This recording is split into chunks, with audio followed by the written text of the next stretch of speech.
We begin now. Okay.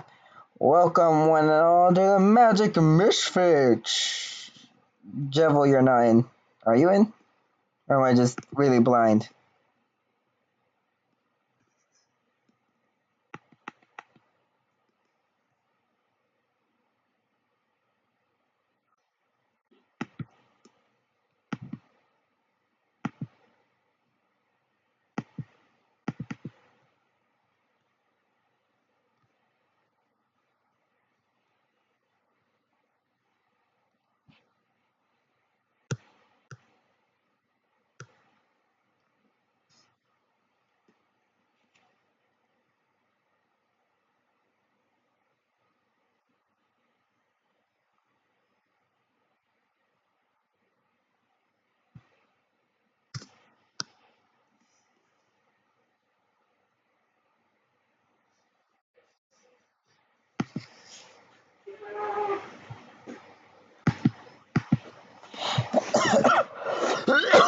I'm dying.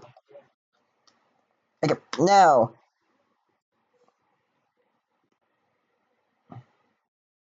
Okay, now introduce your characters. I'm just gonna put them here as Cassie isn't here yet.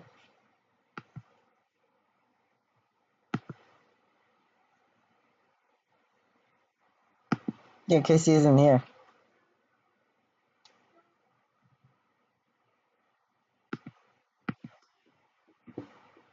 Yippee doodles. Anyways, introduce your characters.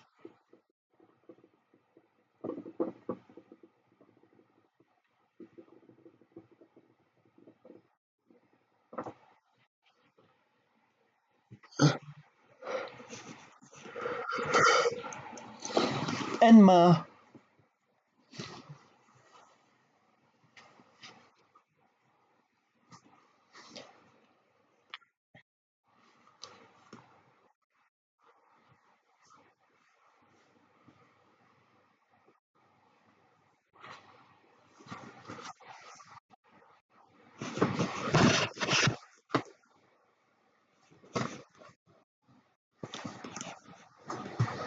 I can give you a location. The Eclipse Isles is usually where the Eclipse Isles is where most only live.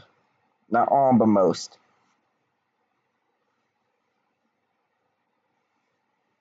So you can use that, I guess. I should really put in more stuff to allow you guys to build lore based on the world you live in. Anyways, so who's next?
Not to.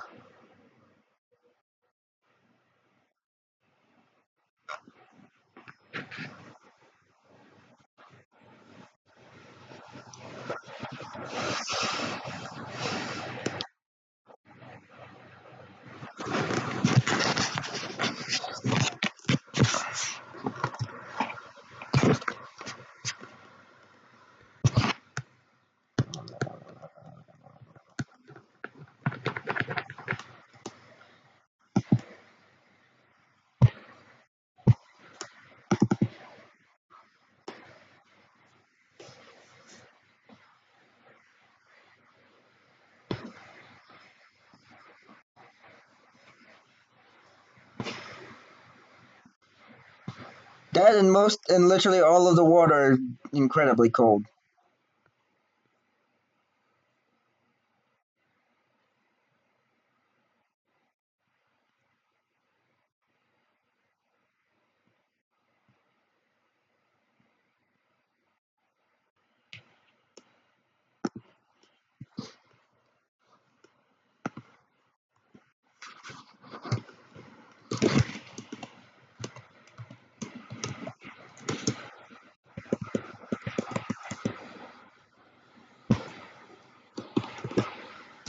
Ice, ice, baby.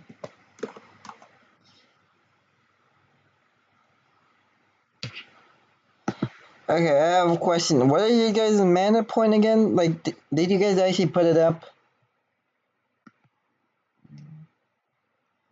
I am going to do something for you guys as it's gonna be more helpful for me, if anything.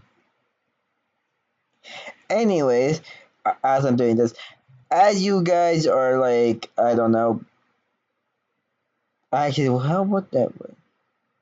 As you guys are coming into the academy, you guys are stopped at the receptionist.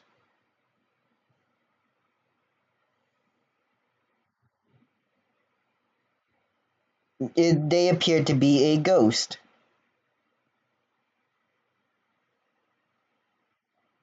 Not the dead, not the dead type of ghost. The ghost race.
Yes, this is the Arctic Academy. None of you have ever encountered a ghost before, like someone of the undead race.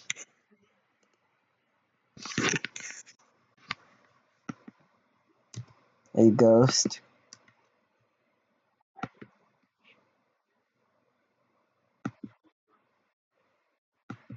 No, we belong to a race.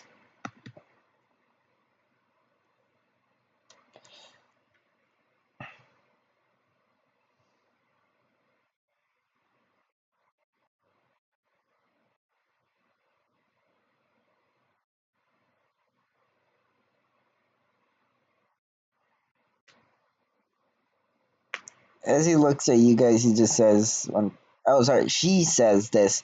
So you, I'm assuming, new enrolled students of the academy.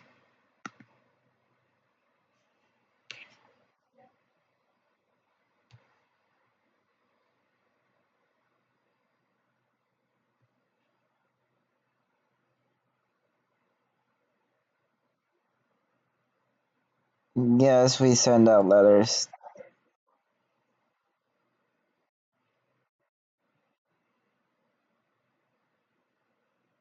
Do you all have your verification that you belong to the school?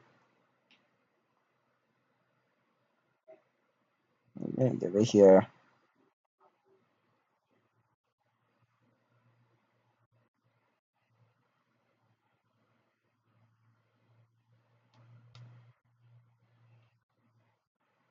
Thank you. Fun fact: everyone of the undead race have a monotone and, quite frankly, empty sounding voice. They sound, quite frankly, bored. They don't. They always have an expression of boredom, and their voices are constantly monotone. Despite, no matter what, they will always look like this, even if they're experiencing an incredible amount of joy, making it so that when they encounter other races, no one can actually tell their emotional state.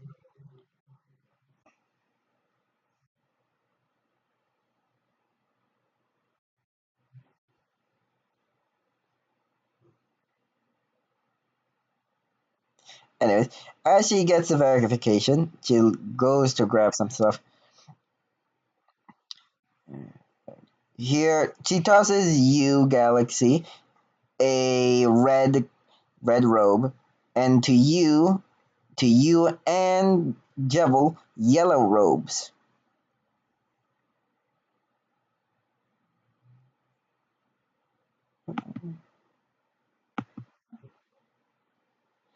They are meant to be the robes are meant to signify how much mana one person has. It's meant to be an indicator on how where you're supposed to be sent but to your classes. For it's meant to be, let's say she brings up like a she actually brings out a whiteboard. Let's say someone in the red category was in a class full of people with yellow robes. They wouldn't be they wouldn't be pushed as hard as all the yellows, as they have more mana than the others. So what we do is essentially put all the reds with the reds and all the yellows with the yellows. And she brings out some other stuff and badges. These badges are signifying of what type of courses you wish to involve, or what type of magic type you chose to, put yourself in. And then within, grabs a fire pin, a water pin, and a one of the pins looks circular. They have a sword and shield and a bow. This one is for the duelist. This one's for a hydromancer, and this one's for a pyromancer. There you go. This will mark you for essentially what courses you might want to be proficient in. And she brings out another thing. Anyways, here are the courses you can take.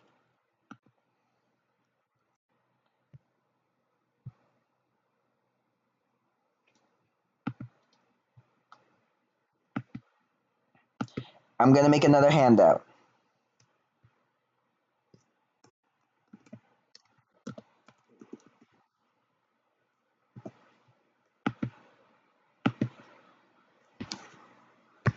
By the way, you guys can tell her voice, everything about her signifies boredom. She's not. She's actually quite frankly happy to have new students.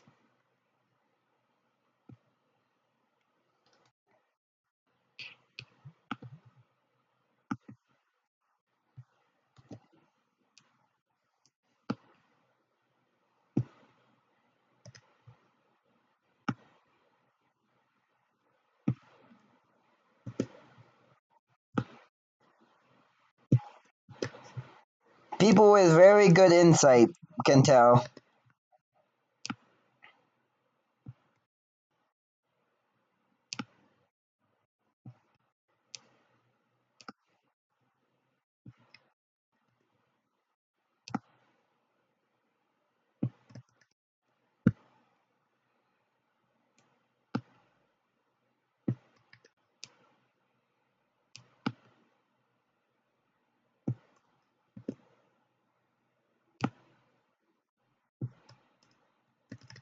Anyways, I have finished the handout. Check it. It is courses. You can choose to be an elemental course, which will teach you. Elemental will teach you all forms of elemental magic. Necromancy, well, we already established all this.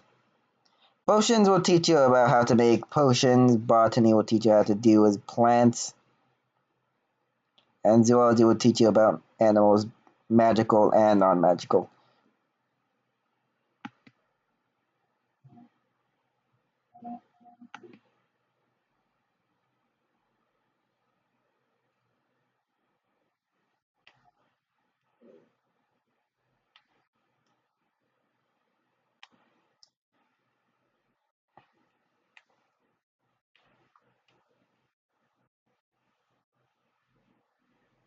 Which class you would like to enroll to? You can pick a maximum of four.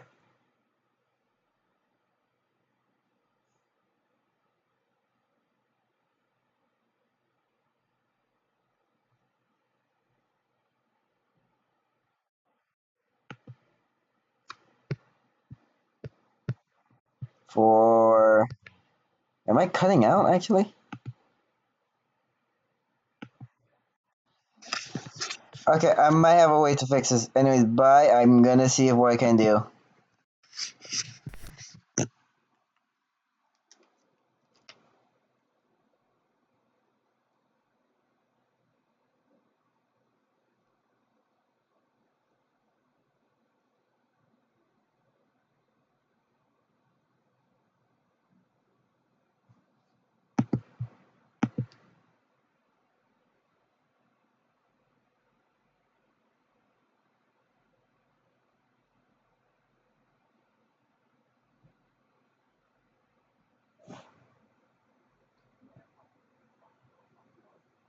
Is this good? Okay.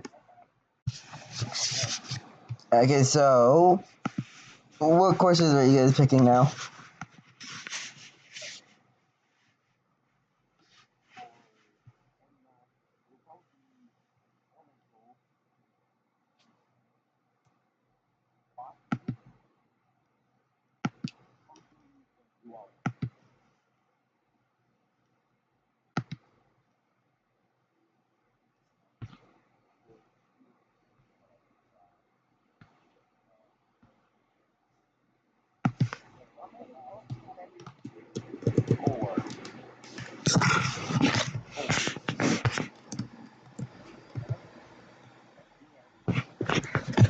Yes.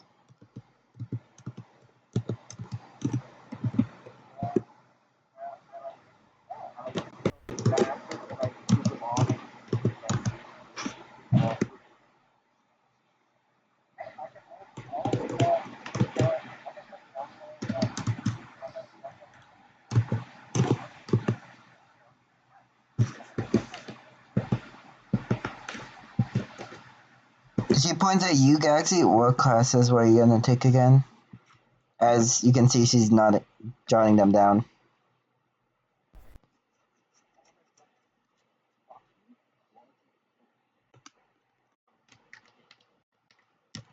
Okay, and potions. Okay, she got a thumb down. Yes.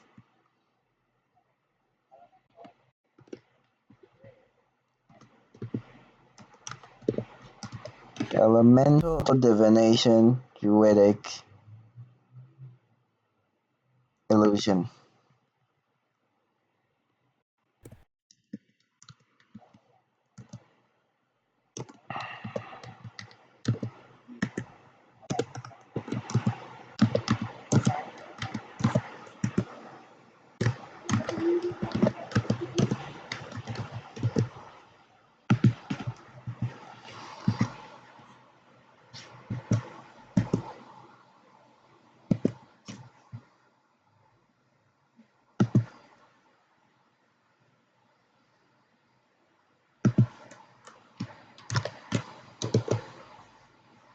And you, she points at you, Fox.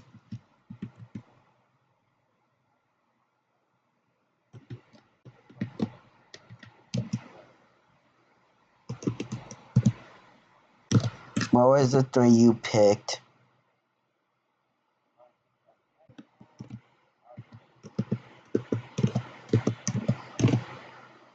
Alchemy and dueling.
And potions.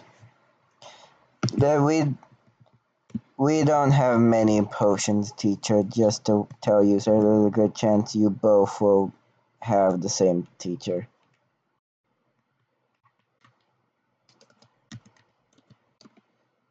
Surprisingly, many people will wish to join for the pyromancer, as it's one of the most common magic types. Technically, all the elementals are very, very common. It's just pyromancy is the most common out of the elementals.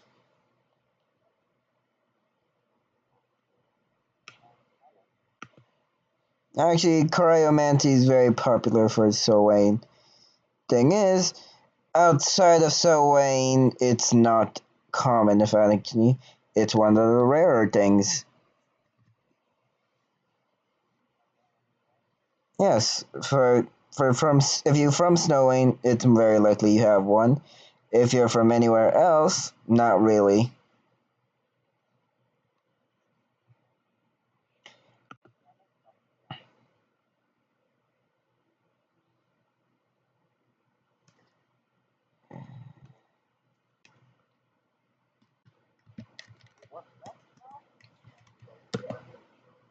Well, you have for your pyromancy class, for your elemental class, you have Poppy Ruby. Wait, You see, like, kind of. Oh, sorry. You. She points at Galaxy. You have Poppy Ruby, while you have Rose Rose Ruby, and you also Rose Ruby. Yes,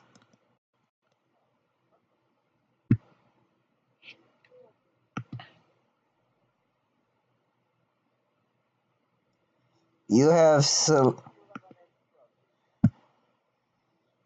Botany,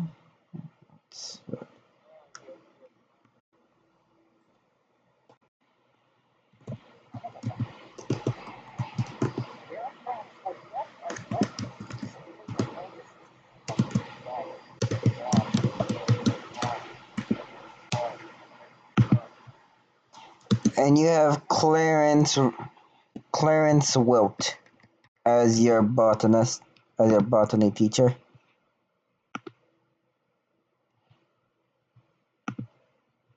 For he points at Enma. For his botany teacher, he has Clarence Wilt.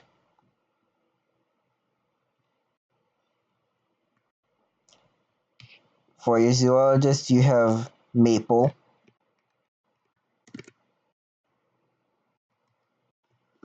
No last name. And for your potion teachers, you have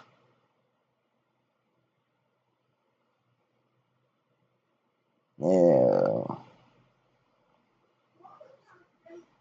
mm, very warning, this teacher has a tendency, don't know how, for causing things to explode.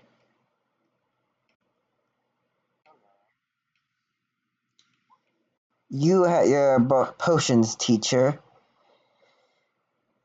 is Cake Mayweather.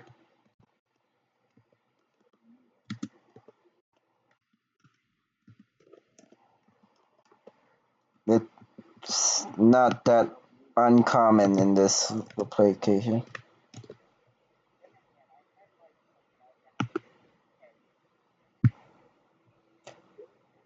Your elemental teacher, she points at you, Elijah.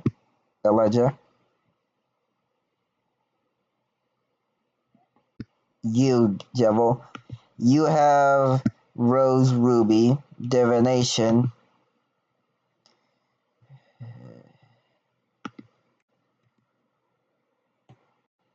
Sliver.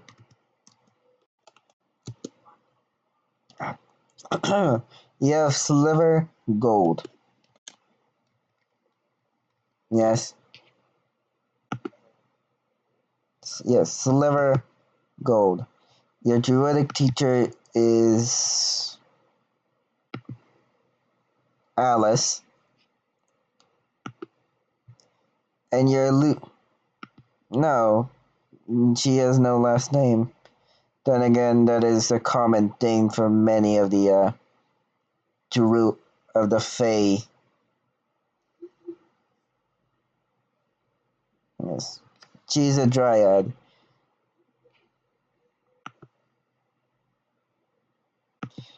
And for your illusions teacher, they are Sarah May.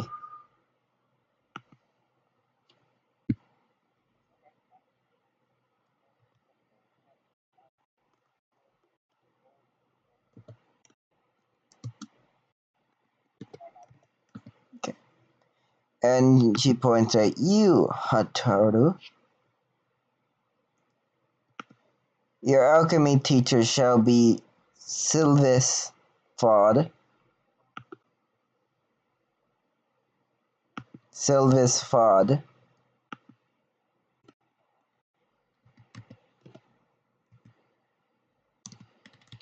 And for your dueling teacher, you will have Bonnie Mesh.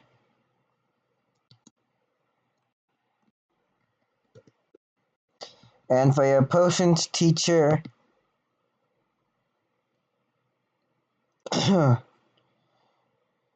that's on.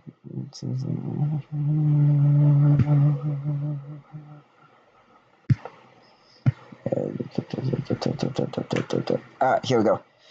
You will have They seems as if they're gonna be coming back this year. You will be having Malice as your teacher. Yes. He is a ghost as well.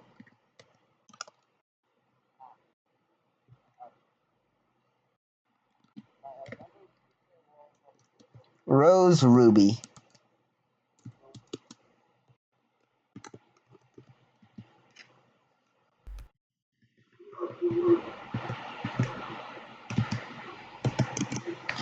Have you gotten all your things in order?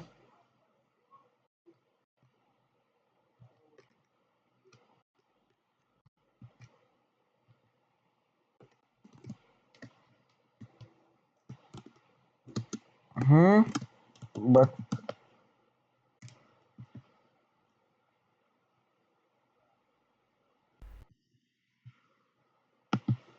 do you wish for another teacher than Rose Ruby's?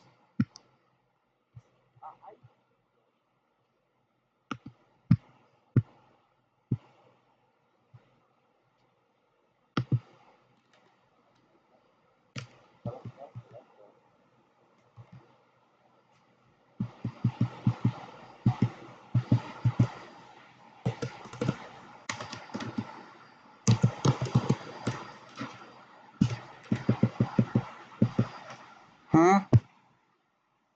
Uh, okay. Your alchemy teacher is Sylvis Fod.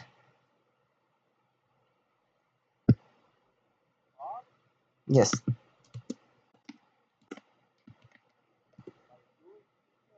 Bonnie Mesh.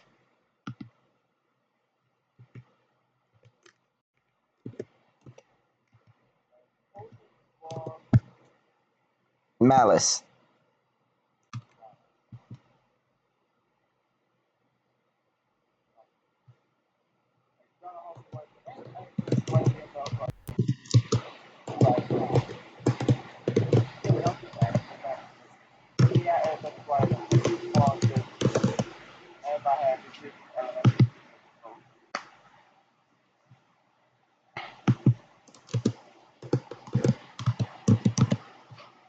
So everyone got their things in order, right? Okay. If you have gotten everything in order, she brings out like sheets of paper.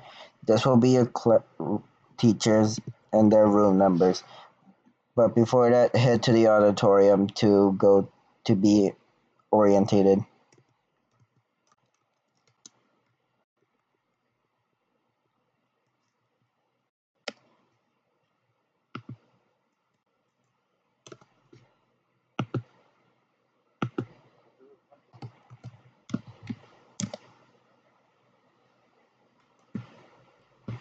She gives you guys each of you maps.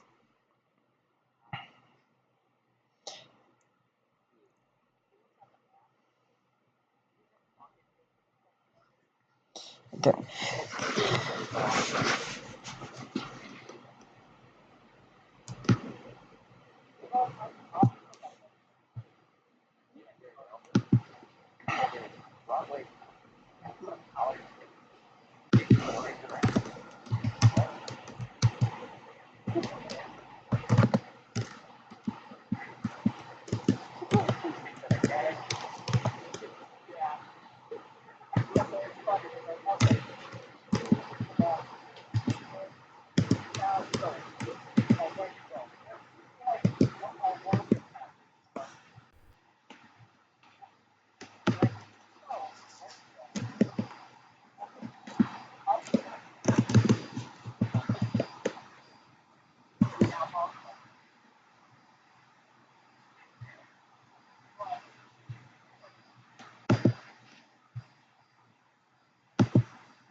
Anyways, as you guys reach the auditorium, you see other students like sitting down. I'm assuming you're gonna take your seats. Where actually?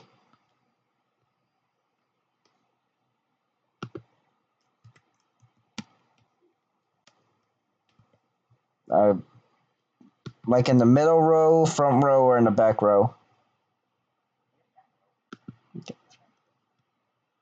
Okay.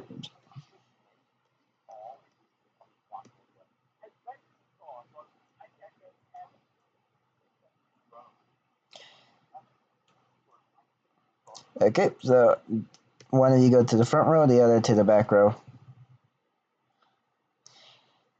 As you notice this, you notice that there's surprise for you actually, Jumbo. You know that there's a giant in this building, even though you notice that despite a giant, not like someone belonging to the giants race, no, an actual giant.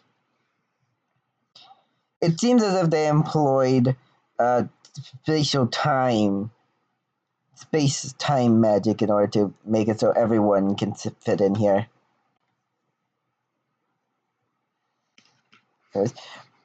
And as you sit down and everyone comes in, you know that someone is here, the head mistress of this academy.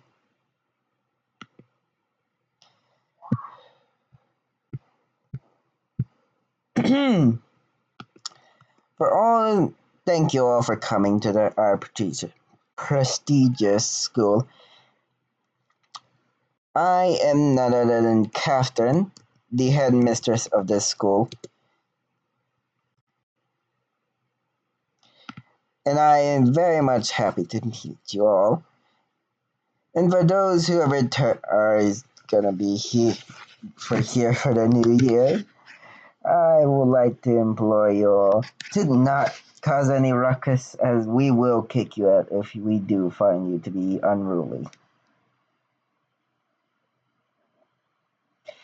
And with that, I shall introduce your teachers. You see, like, a bunch of teachers coming in.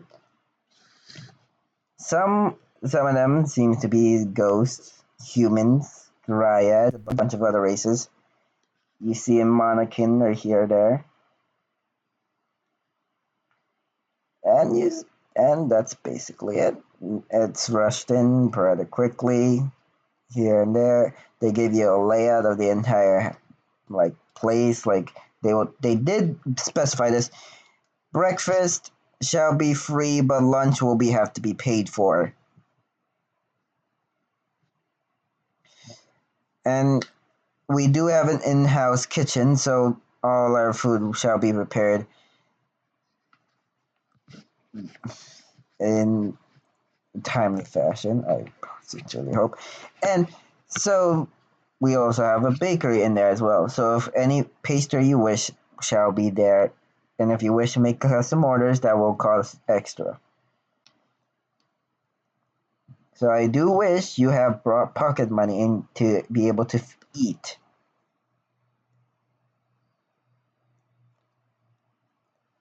And if you haven't, then I would sincerely suggest you find a job within the Arctic Kingdom, as we will not compensate you.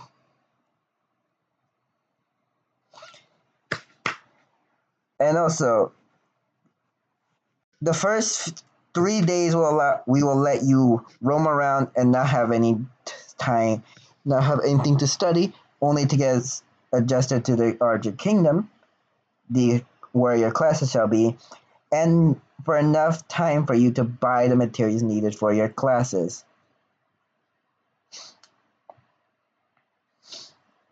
And with this all now situated, I implore we shall let you leave in order to explore the academy.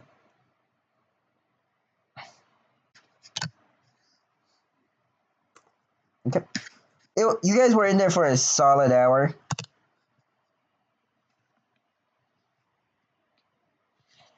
They have a lot of teachers.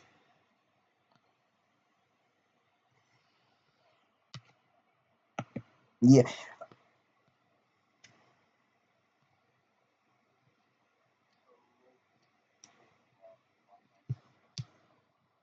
Yep. Let's see. Have.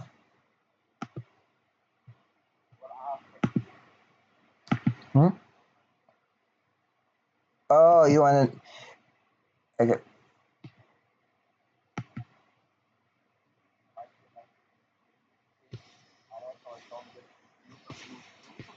For one, you didn't see Mouse up there as he didn't introduce himself. They might appear to be running late.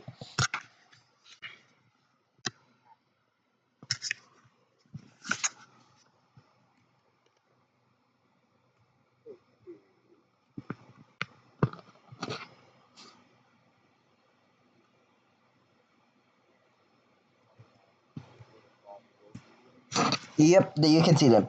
Rose Ruby is a guy, and well, from you can gather, the brother of Poppy Ruby.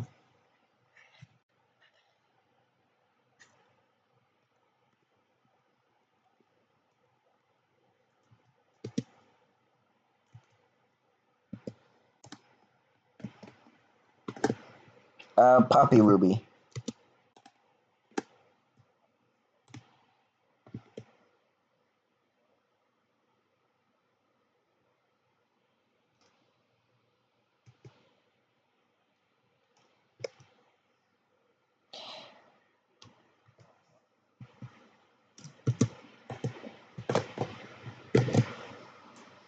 Silver Sword seems to be a very, how to say this, dead man. Despite being human, looks as if he could be compared to someone from the undead race. Yep, he looks incredibly sleep deprived.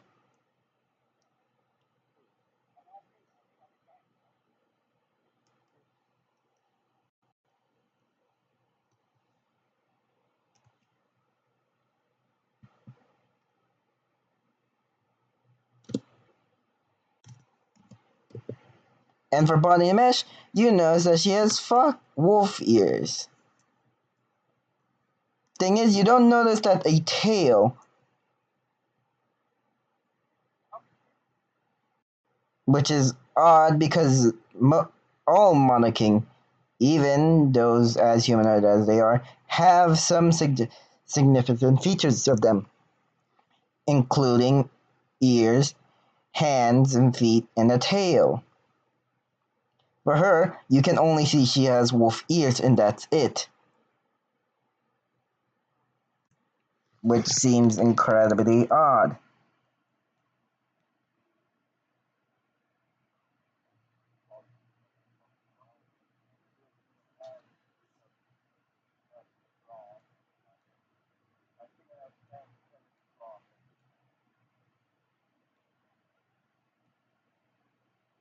And yes, Jebel,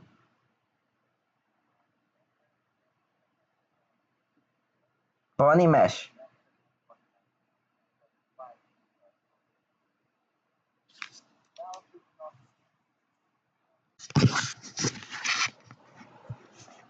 Sylvis Fod.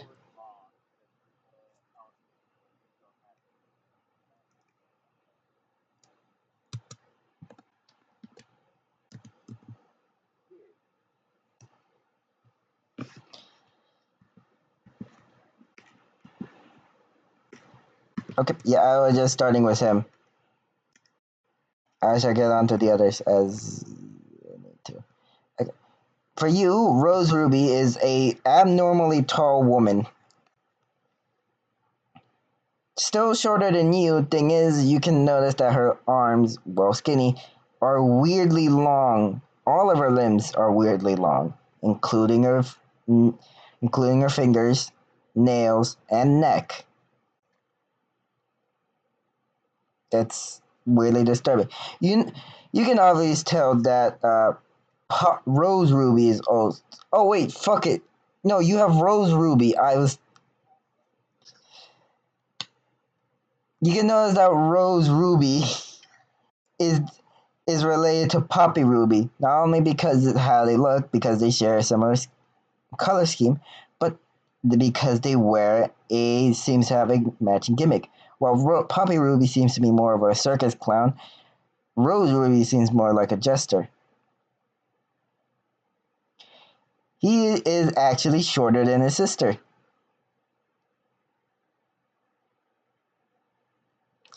He seems to be older than her, though.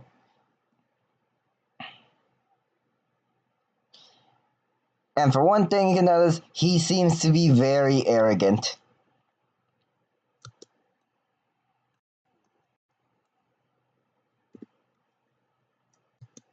Now on to Sliver Gold.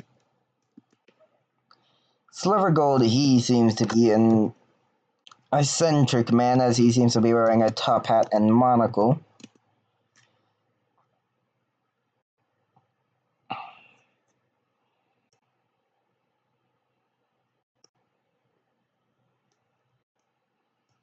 Well, as he wears this top hat and monocle, he seems to be an actually cheery man.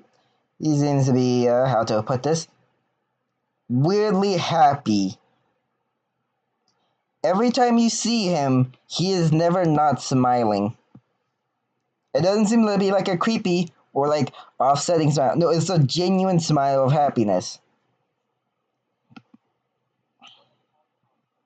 Yes.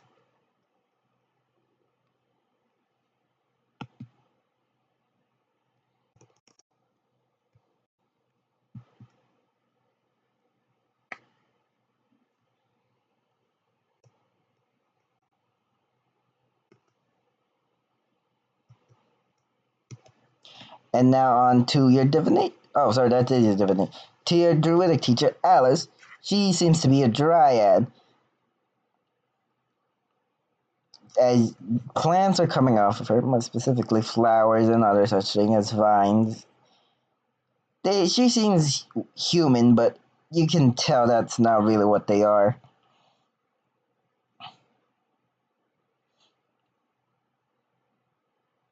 There's a constant smile on her face, and her eyes are constantly shut. So you don't know how to feel about them.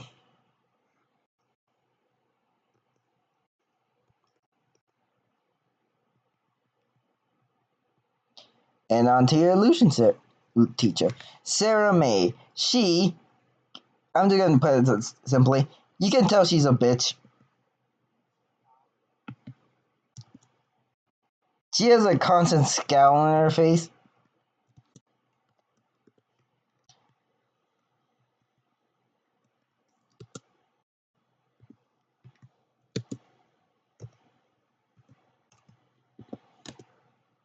And now on to Galaxy.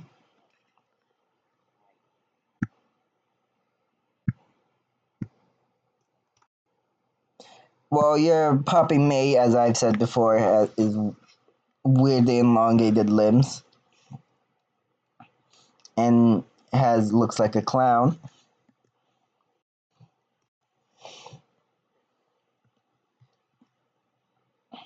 And but she's also wearing overalls is one thing too.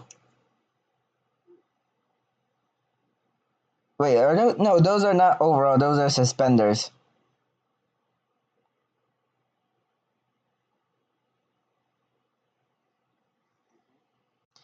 Uh, Not really much to say about her except that she seems a lot more kinder than her brother.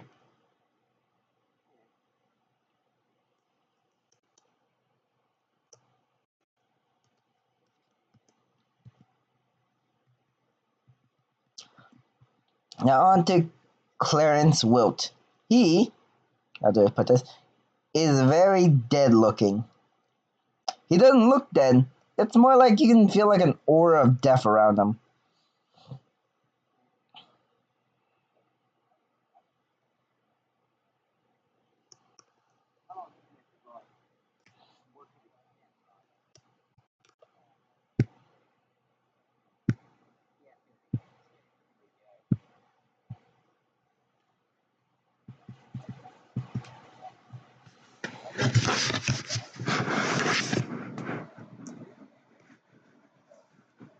And his name is Clarence Wilt.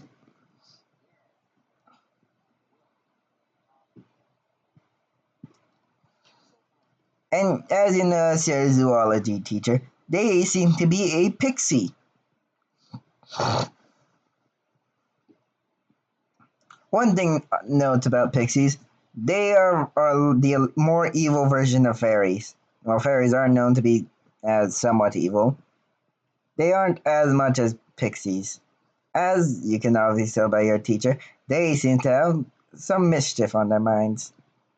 Most likely trying to traumatize the students who seems to believe their animal is pure.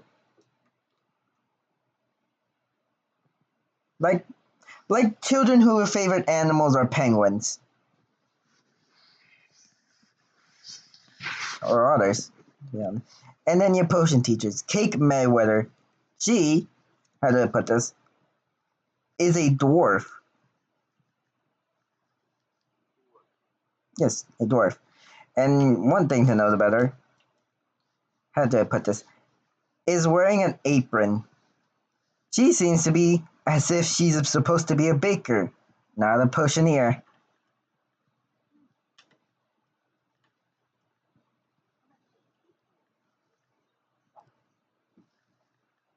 Yeah, and that's basically it.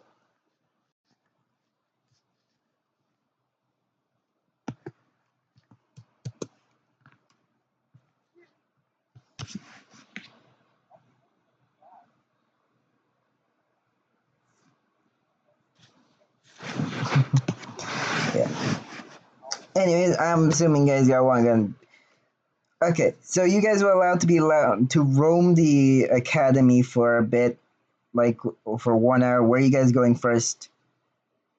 Because you can either go to your classrooms, to the kitchen, sorry, to the lunchroom, or the library, or to where your dorm shall be held. As they did actually give you what numbers of dorms you have on your sheet.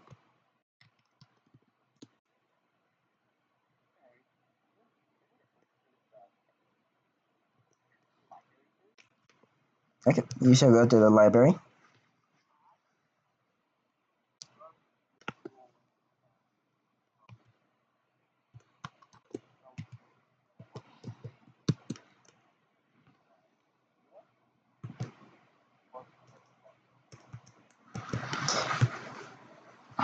Okay, okay. The dueling room is the gym.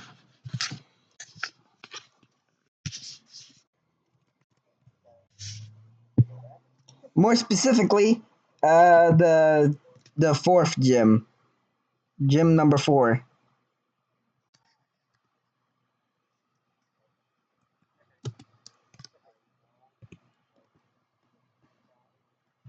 As you know, she cried Frank. You can see someone like hear someone charging the door, and then suddenly open it in front of you. Hello, who might you be, good sir?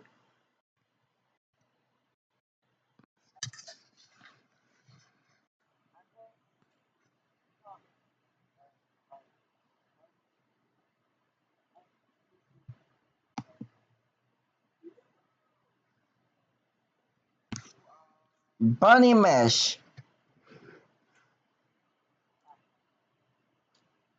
Yippee doodles. Anyways, you seem to be participating in a dueling class.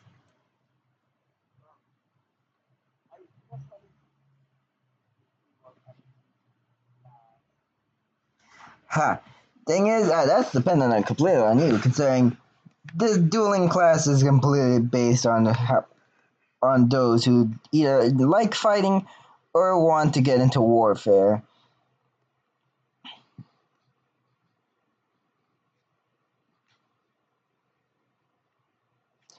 For those who either want to go into fighting or warfare.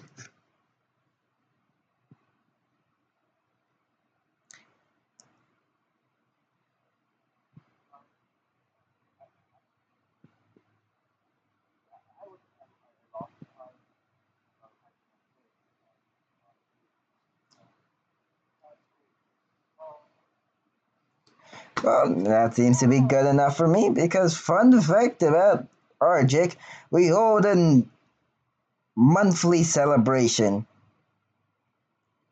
We fucking beat each other until we get knocked out. I actually tried to make this a bi-weekly thing, but they kind of frankly they rejected my offer. The best I could do is make it so every month we could do this. So you are looking the person to, how do I put this? I don't know what I'm trying to say here. Anyways, uh, what you need, if you can fight, that's all I care about. That's all I care about when it comes to dueling. If you're good with a sword, use it. If you're good with arrows, use it. If you want to fight with magic or with no magic, go for it. This is a class completely based on training how your fighting skills.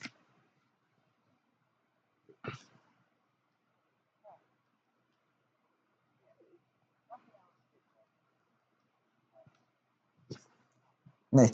Also, you notice that she doesn't have wolf ears anymore, but instead of wolf tail.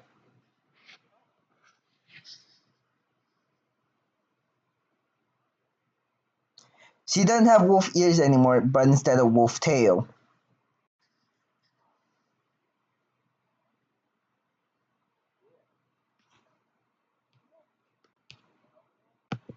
Hmm? Oh, you meant my ears during orientation? Yeah, I got rid of them.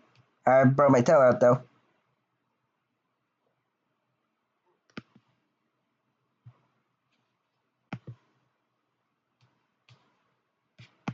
She kind of looks at you weirdly, like,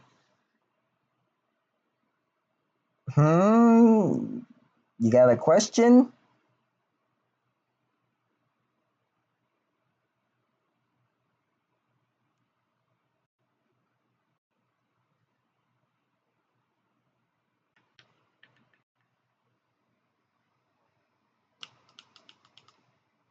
Uh, she looks as if you have a question, like, is there something you want to ask?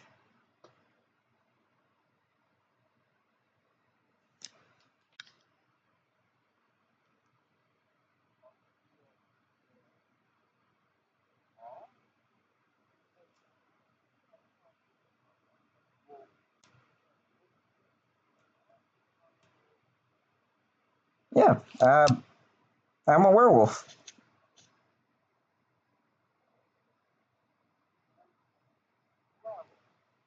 Yeah, uh, one of the cursed races.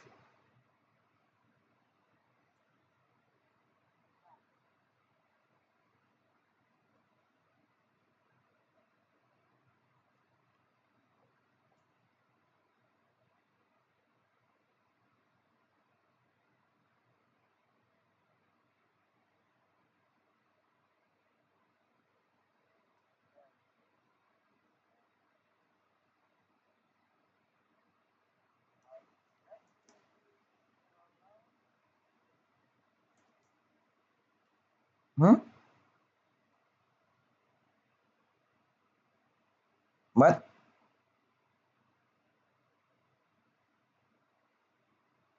Okay, so what's happening now? Okay, so you're leaving. So now it's Devil's turn. So you headed where?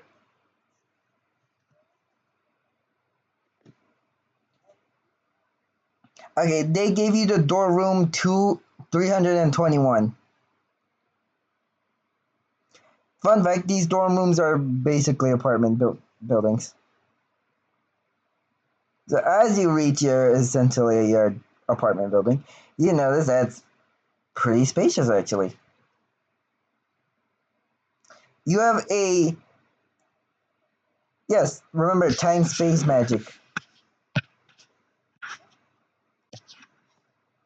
Anyways, you have a living room, a small kitchen, and a bedroom, a bathroom. You have a shower in there, a toilet.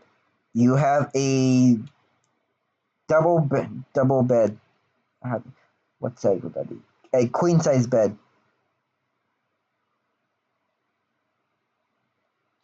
Fun fact: they only gave you the bed.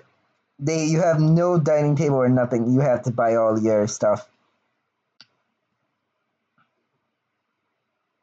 You go into the you guys go to the fridge.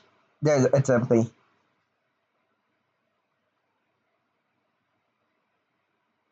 It's empty.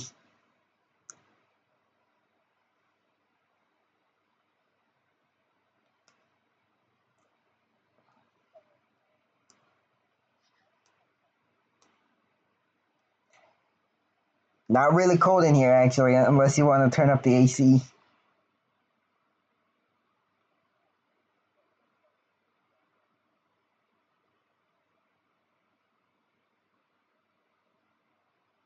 Oh, the cold of the fridge? Yeah, no, that does not feel cold to you. Fun fact: if someone without cold resistance tries to step in snow Wayne, they will actually turn into a block of ice or a ice statue.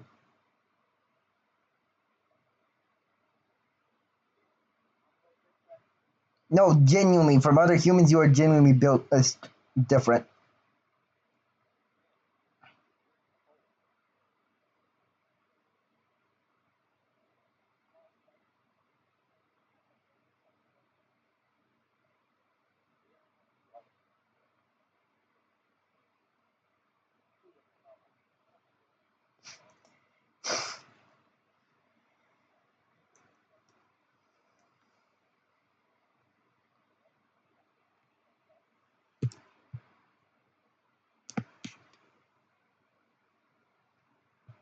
Yep. Galaxy, where did you go? Oh, library. Okay.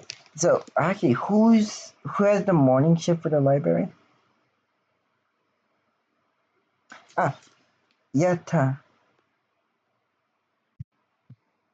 Yuta. Okay. So as you go head to the library, you see the librarian, Yuta. Who are new student, if I'm guessing, right?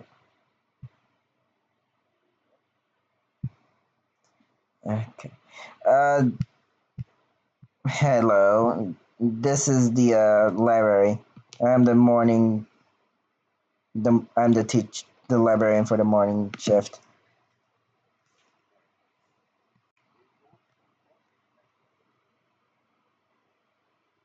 She looks at you. Fuck you. Fuck you. Anyways, that would be Candace, a mermaid.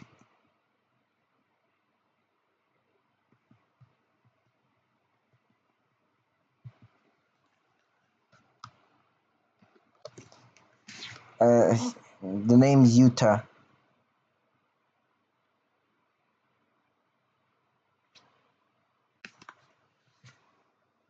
Nice to meet you too. Never caught your name. Hello, Edmund. Are you by any chance from the Eclipse Isles?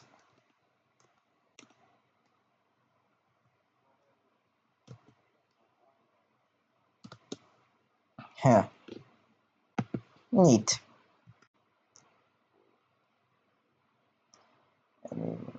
Uh,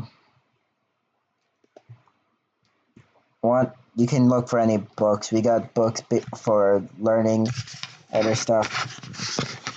You can only check out 3 books.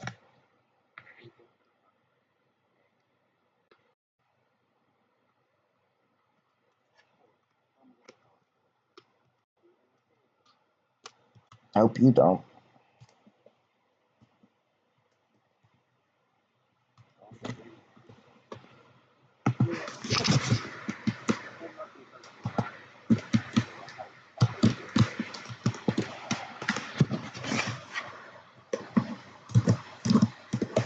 What type of books are you looking for? Something to help you with your studies or what?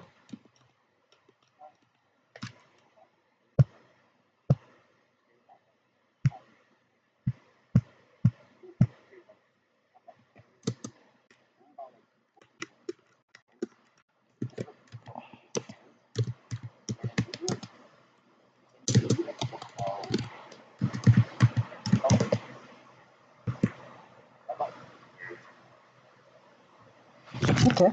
Uh, I'll let you read those books. So, that will be useful for later. Anyways, so that is basically what's happening. So, what are you guys gonna do now? As you used up your 1 hour, now you guys have to head to class. Okay, okay. Do you guys' first class for you should be is for Poppy Ruby, which is room 346. For Jevel, that is room uh, Rose Ruby room 320, and Hatar Rose Ruby 320.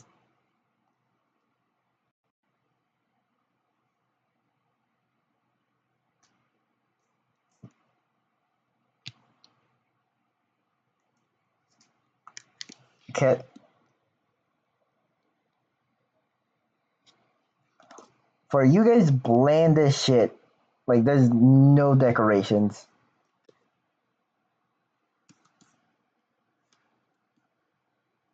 Just your desk and the teacher just sitting as his. Hello, I am your teacher. Take your seat. There's no assigned seats. Not like your fucking children.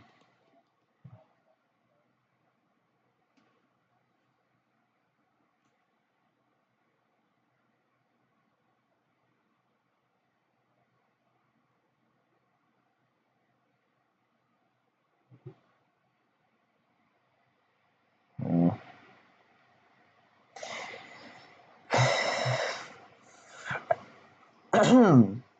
He gets up, like all the students are now here.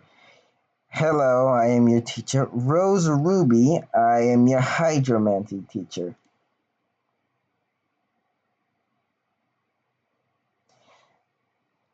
Before any of you ask, saying that you are pyromancers, as I can see little, the fucking badges you have. Anyway, after his tyrant of insulting the students, uh, mumbles, he, Franklin says, even if you are a pyromancer, or geomancer, or aeromancer, I am still your hydromancy teacher foremost. But above all, I shall teach you even if my expertise does not lie in others in geomancer or aeromancer. I will teach you the other elements, elemental magics.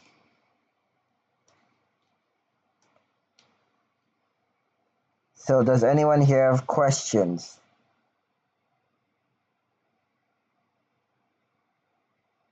No? Good. Now shut up while I guess let you guys socialize. He goes back to his desk and kind of sits down and reads a book.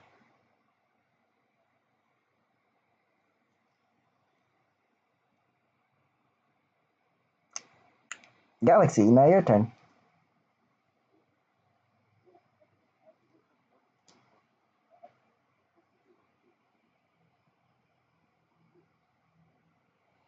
Poppy Rose's room, sorry, Poppy Ruby room is very decorated. There's like little like stickers and posters and how should I say?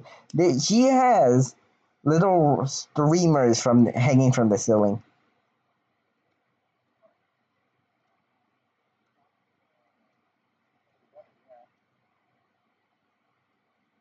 She's as she's at her seat, she like waves at you. Hello, I'm Poppy Ruby. Who might you be? Nice to meet you, Emma. I'm very happy to be your teacher, actually. She looks at your badge. Oh, you're a pyromancer. She like points at her badge. I'm a pyromancer as well. And actually, you notice that she has we're actually wearing one of these teacher staff uniforms. She has a red as well as you. The same to you.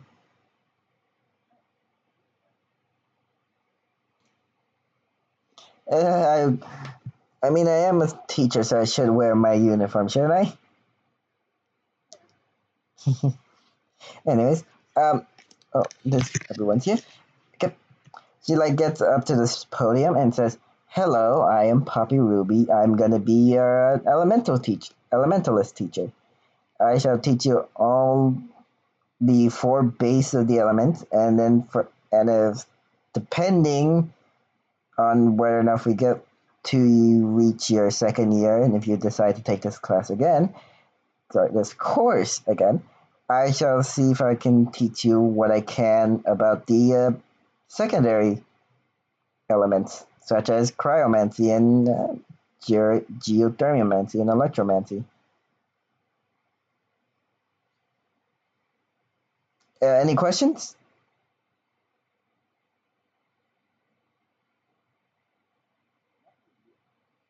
Okay. Okay, if that If that is it, then I guess we can socialize. If you have any questions about me or what I'll teach you, just come up to my desk.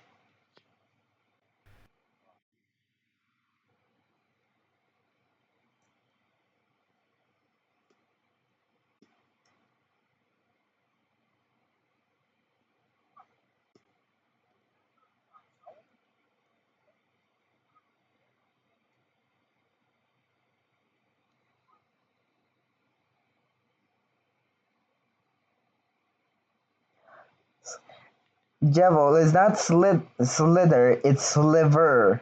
Like a sliver of gold.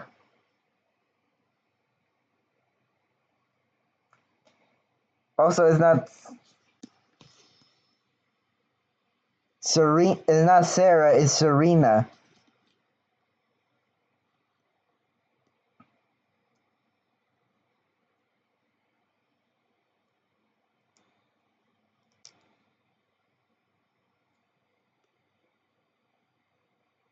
Yep.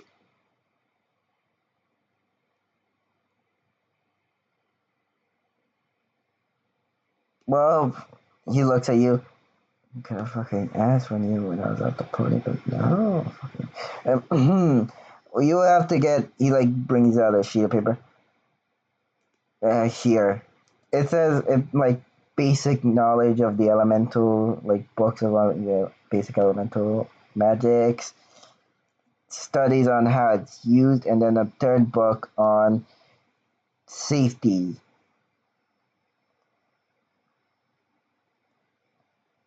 You'll need those. Mm, you need those three, and then the optional books if you want them.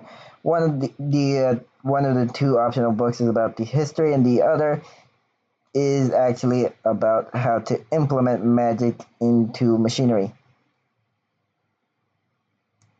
The optional one is there in case you are unable to use magic yourself and need a medium for it.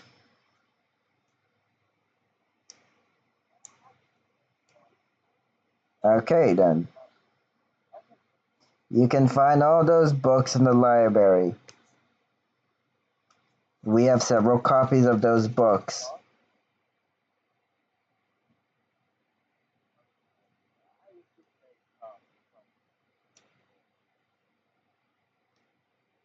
That's the library teacher, the librarian. Not me.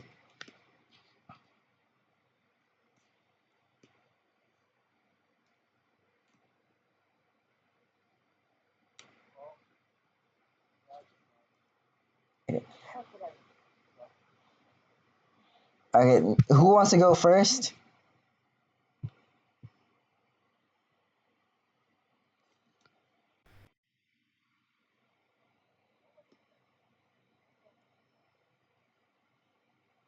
Not Utah, Utah.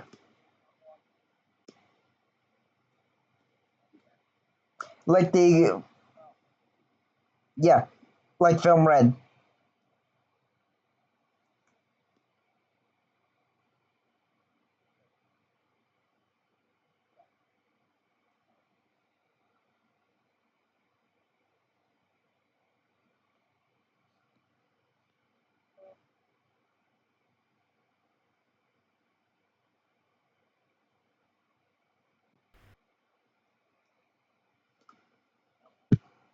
Okay, that would be Fox. Fox, you go ahead to your alchemy teacher. Sylvis Fod. You see the dead man, very tired, sleeping at his desk.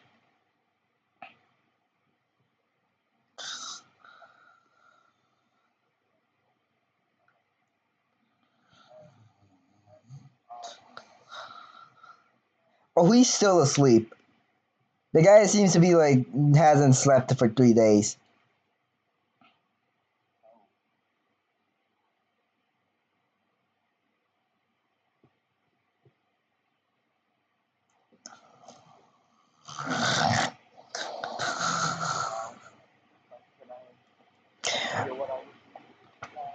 Actually, he has it written on the board. Also, you notice that he has given every desk.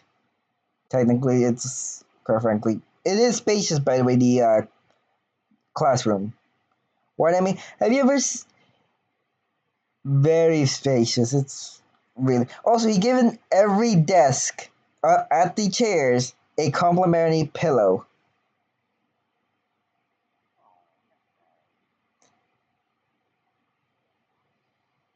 It is soft, and you can actually notice handmade.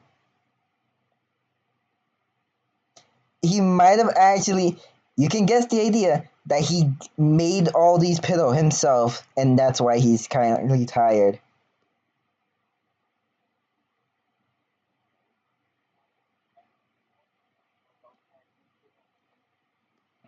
Oh, one of the things he is requiring you is one book, a book he published himself. Actually, it's in was in the library. Actually, it's either it was in the library or in the back of the classroom.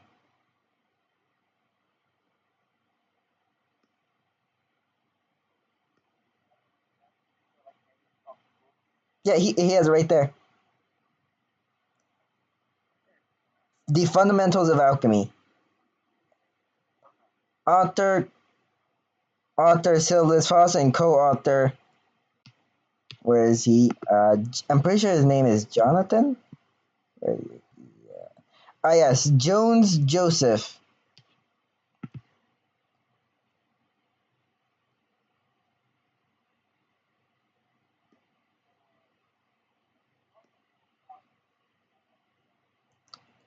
A total of 20, which is why he's specified. If the books in the back run out, head to the library. There's extras over there.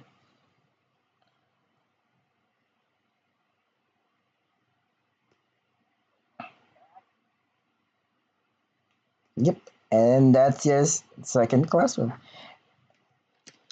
Anyways,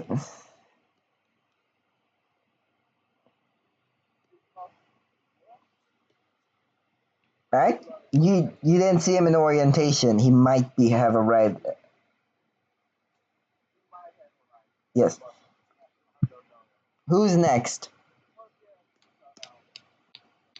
Okay. As you head to Silver's Gold, your divination teacher, you can. Their room is 123. As you head to this room, you can see the guy actually playing with how do I put this? Cards. He's like playing solitaire. Oh, hey! He like look lifts his head up and sees you. Uh,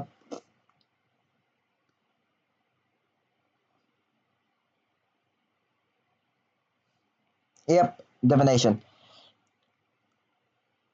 Uh, I doubt anyone usually sticks in this. And he gets up. He personally shakes your hand. Um, you're gonna might like it if you actually have an interest in this. Not people really take up to divination as it's at the beginning. You most people believe they be see the future or like see prophecies or some bullshit like that. But nah, most people are expected just to be able to see better, see through illusions and visibility, find secrets easier. It's more like a class if you want the most convenient things. Like actually, divination allows people to have better memory too, able to remember if they forgotten items too. So maybe let's say you forgot to add an egg into your cake. Yeah, divination makes it so you can remember easier. Yeah, it's actually one of the most least common but most useful in everyday life magic types.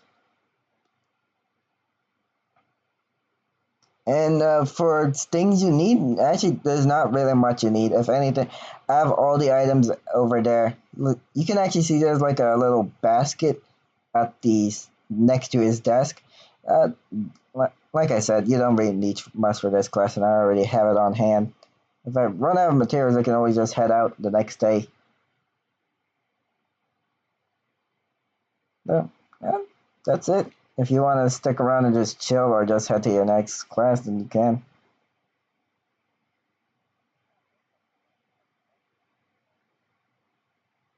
he brings this stuff up. Here we go. He brings out a blindfold.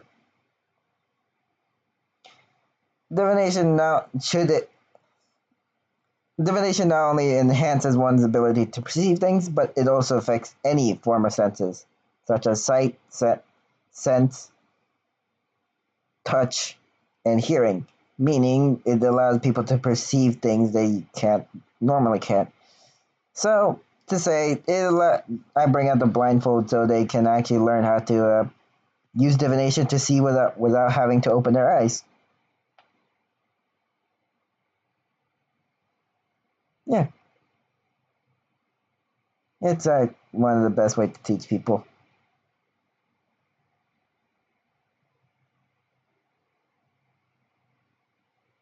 Sliver gold.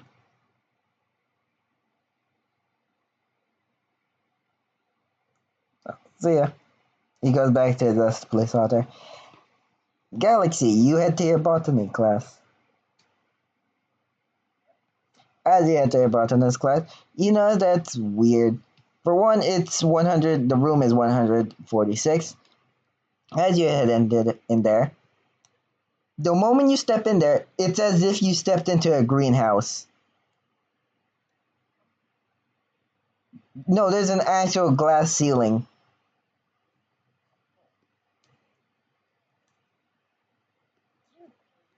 Yeah, and as you go in here, there's no seats. He has pillows on the ground, clipboards, and a bunch of plants lying around. He looks at you. Hello, my new student. I'm assuming I am Clarence Wilt. You notice that as you get comes closer, the death aura is very powerful. Now you can see there's an aura of black around him.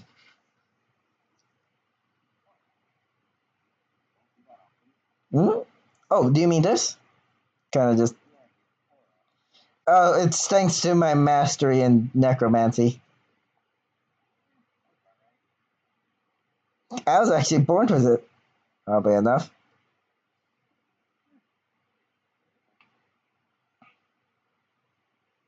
Yeah. I always had a fascination with plants, so I took that instead of necromancy. Yeah. Well, I will. You will need actual stuff here. I will. He gives you like a list. You will need a one book. You already have this book actually, as the book about poisonous plants will actually include the other plants in there. And as you get this book, you already have it. He brings you materials such as other materials you needed to take care of plants, and he specifically says it. I will actually one of the first assignment I will give you after the 3 days have passed is for you to take care of a plant of your own. And that's it. Not really much I can do here to help you. No, it's there. Who's next for this third course?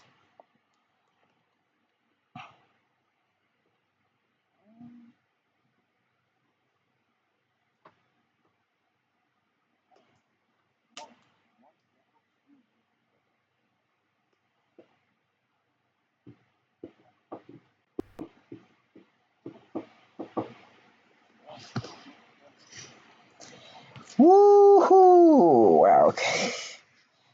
As you enter your druidic class, Alice, she's room 132, pretty close to Clarence. As you enter this, it's similar and also greenhouse-thing, except this one, the chairs and desk are plants actually,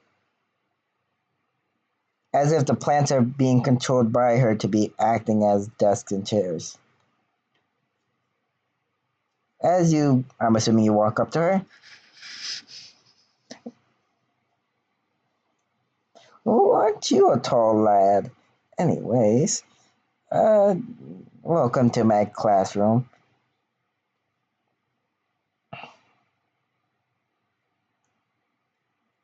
There's not much to it. You see, like a Venus flytrap, except this is much more massive. Like come down. Oh, she like brings out like a giant fly. I mean, this fly is the size of a dog. Like puts it in its mouth.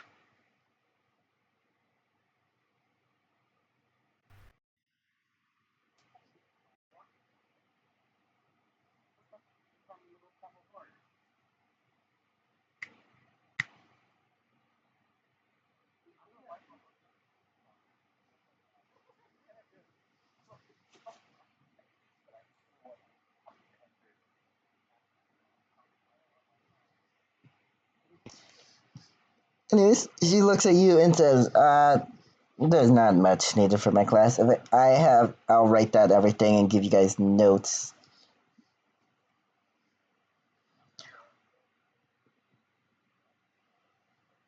Plants, yes. Most people think it's just about plants, but the thing is, it's about controlling the life energy and things. The reason for my class being like this is I'm not only a druidic teacher, but also a botany teacher. Druidic magic is about controlling life energy, which exists in all things, allowing them to manipulate the environment to a grand degree.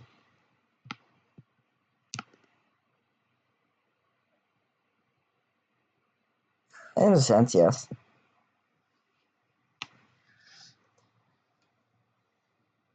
Not many, but most people take elemental or one of the applications.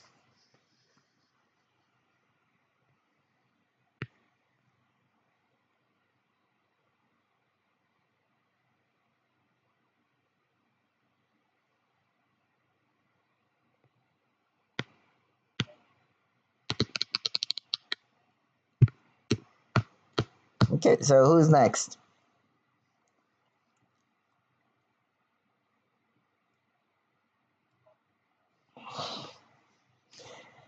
245.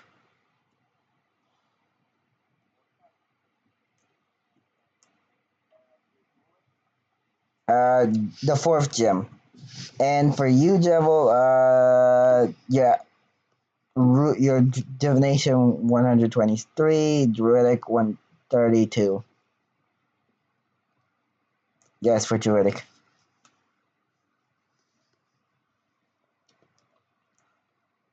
320.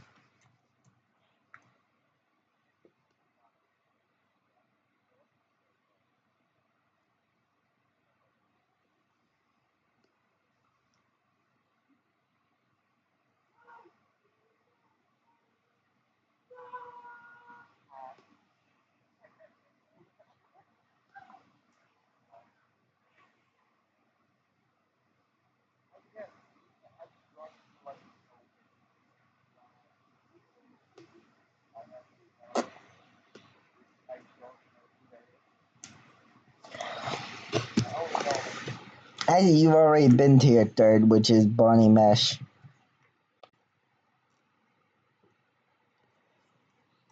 So you can just, since you've already been there, you can head to your fourth class, right, Malice? As you head to your fourth class, you can see someone named Mel. See a teacher actually in this class. This class, well, it is called potions, is seems to have two teachers in it. Mhm. Hello, I'm. This is the potion teacher's Octavia. She simply came for assistance. He has the same type of voice speaking pattern as Whisper, so you can always tell they're a ghost. Uh, my name is Malice. I shall be your potions teacher. Is there anything you need at the current moment? Because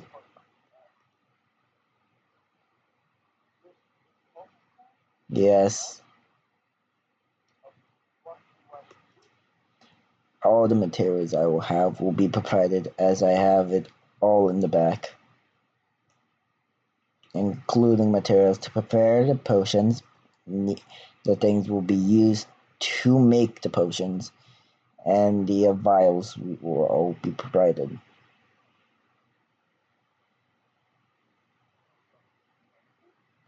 I shall provide them myself, so do not need to worry.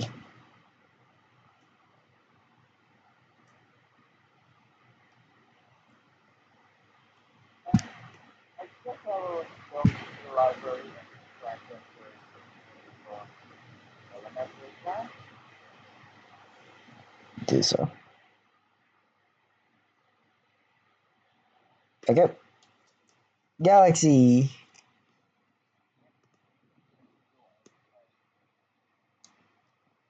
As you enter your duality class, you can see the pixie maple.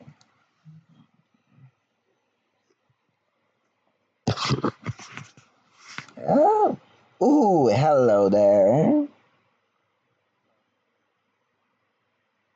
So you're one of my new students, I'm assuming.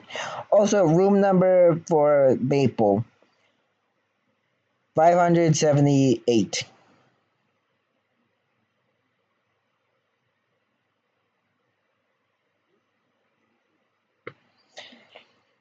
And nice to meet you too. Hopefully, you have some phobia of animals, maybe spiders. Fuck. Anyway, I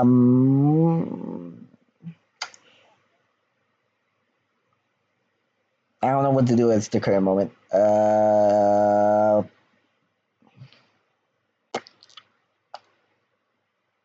Hi. Fuck. Get the fuck out of my classroom.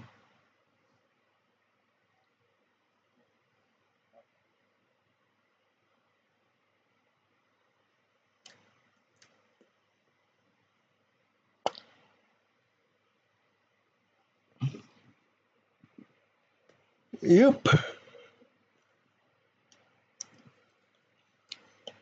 Okay, now the fourth one.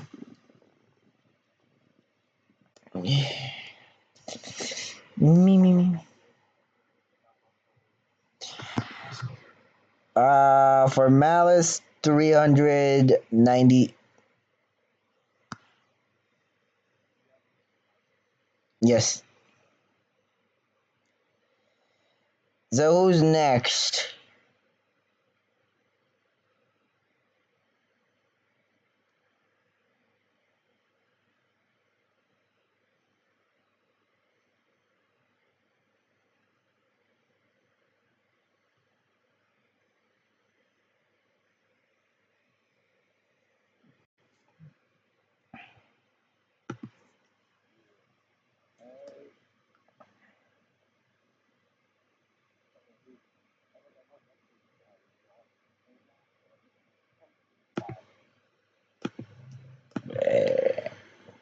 Kick Mayweather.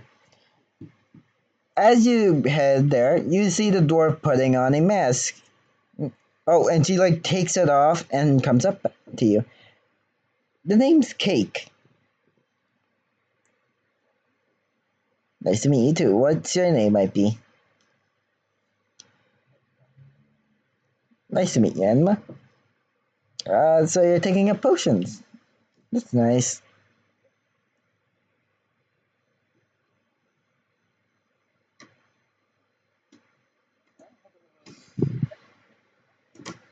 I do as well.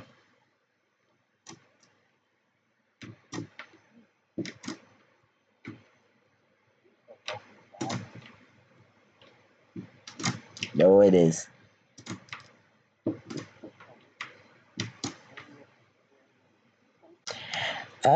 No, I have all the ingredients to cook in here.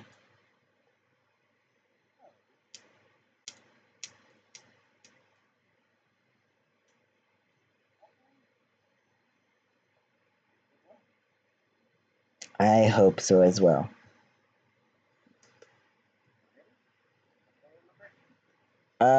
243.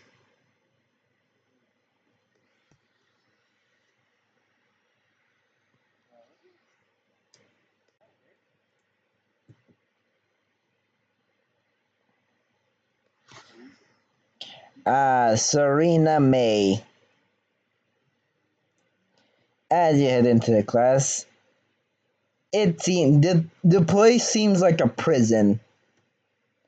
The color palette of this place is gray or black, and just only those two colors.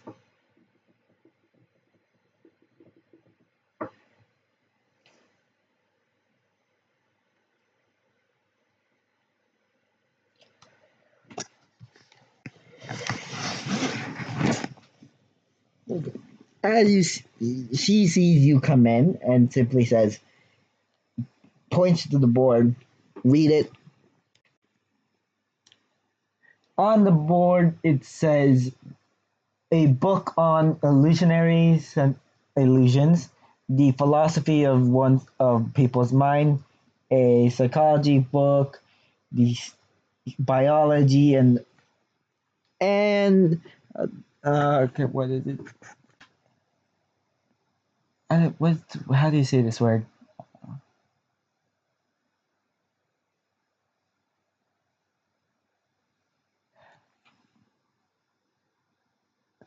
The manifestations of one desires. It's another philosophy book.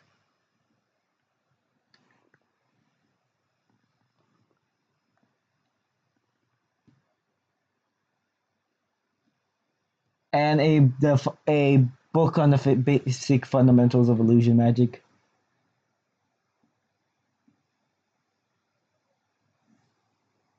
212. Yeah.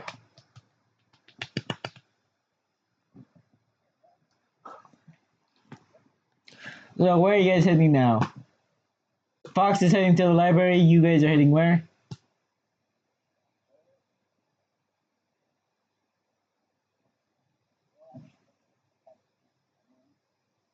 Okay. Your dorm room is 125.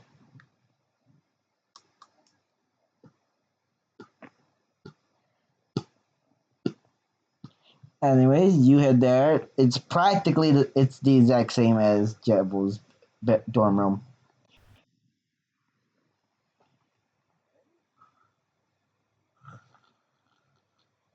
And now for good old. Actually, Jebel and Fox, you guys meet each other at at the library.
Yes.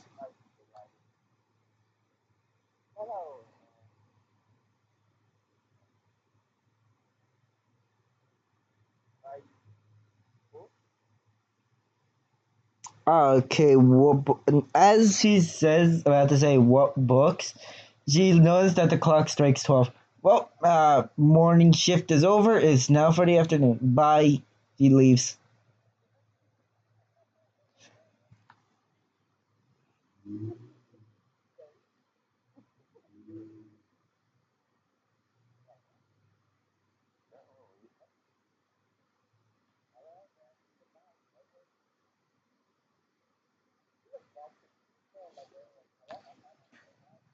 She's she literally just walks out of the library.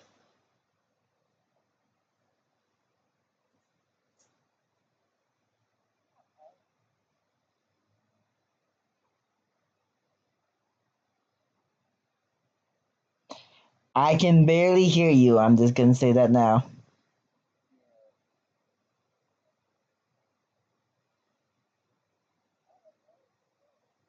You become loud and quiet. It fluctuates. Now you're loud.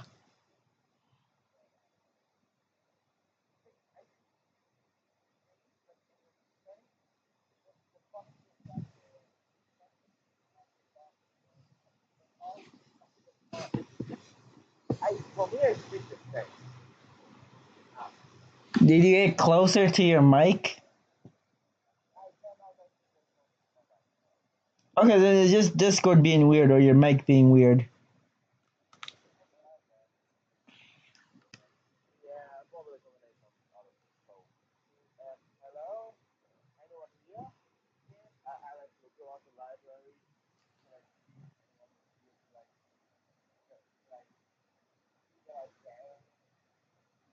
Well, okay, rewriting history. Hell, yes, this is the library.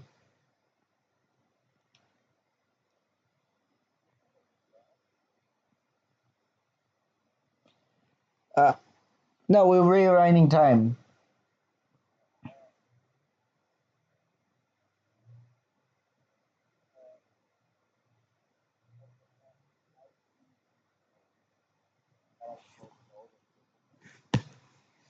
Okay, they should be over.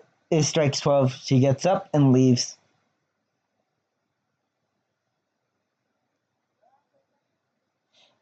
You saw her pointing to her left.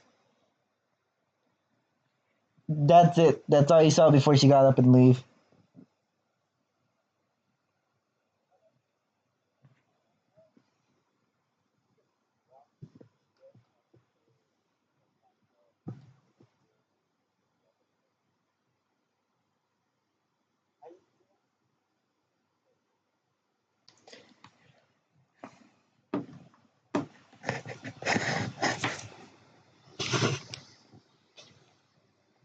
Okay.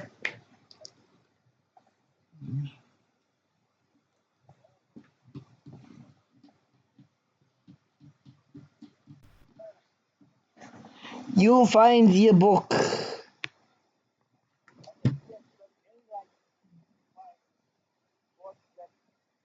No.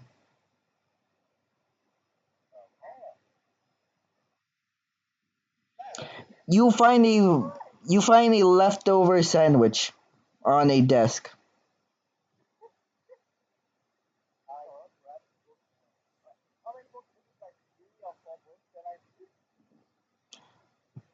What class? Okay, I remember that. Alchemy. Sylvis Foss. Oh yeah, the element. I'm pretty sure you just had the fundamentals of elemental magic, history of elemental magic, and the what was it?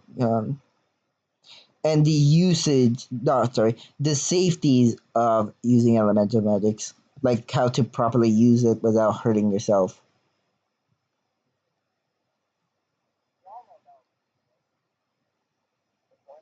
The safety?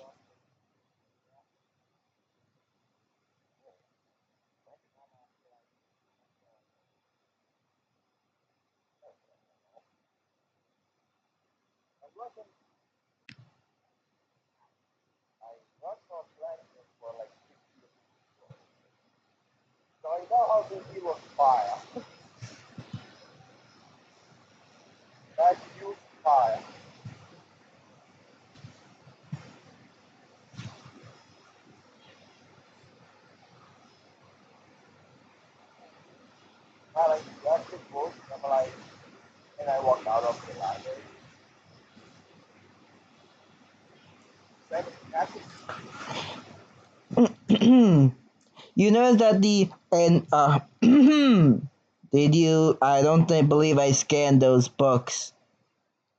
You notice that someone's now at the other desk. This seems to be the afternoon shift.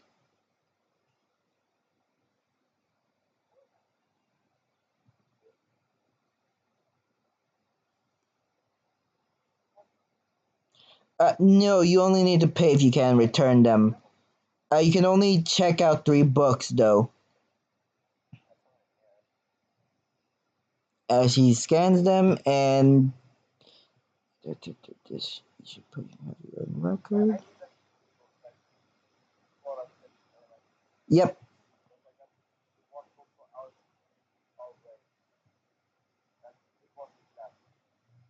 yep. It was in the classroom. You don't need to check it out for the library. Yep.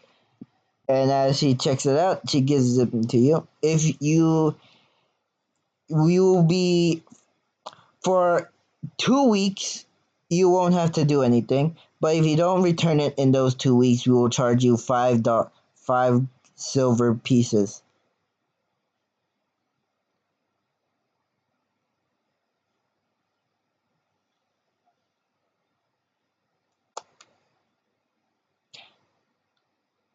I'm not the one that set up the library functions like this.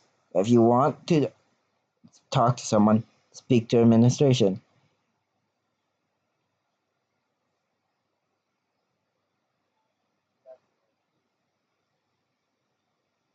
Thank you.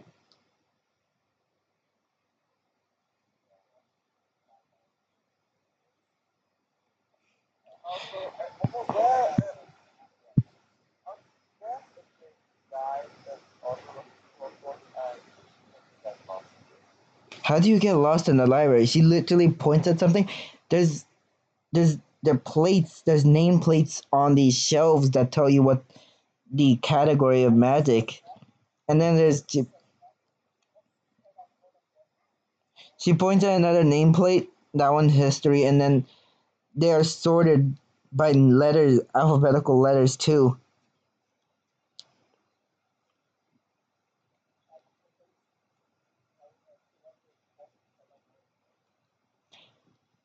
Elijah did find a leftover sandwich. No, but it's a leftover sandwich.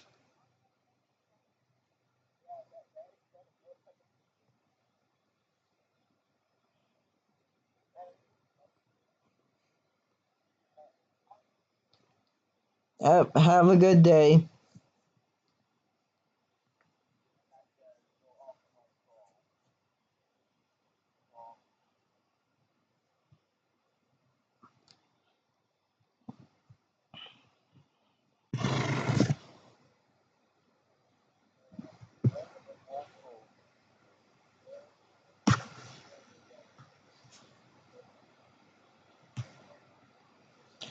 The fundamentals of elemental magic, the history of elemental magic, the safeties of elemental magic,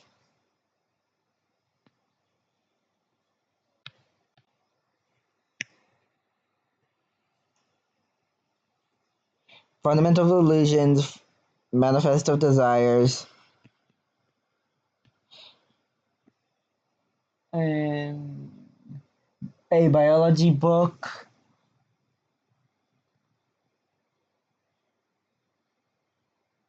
something on senses in another philosophy book. No, 8.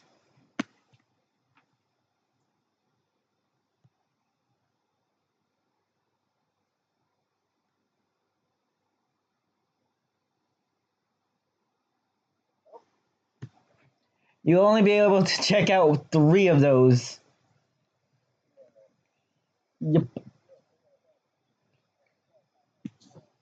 Nope, 3.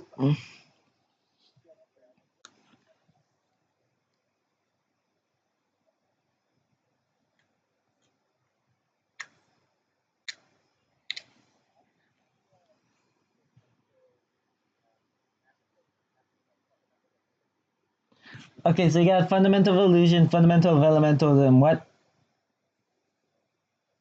The safety of the elemental. Okay, those get checked, and you are allowed to leave.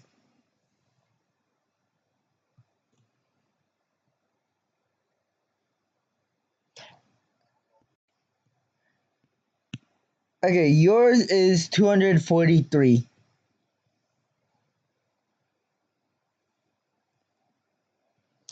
321.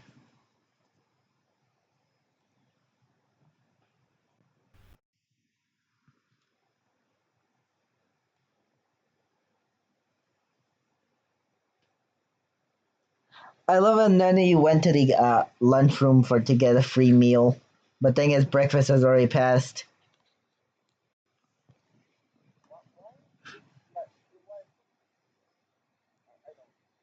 What do you mean?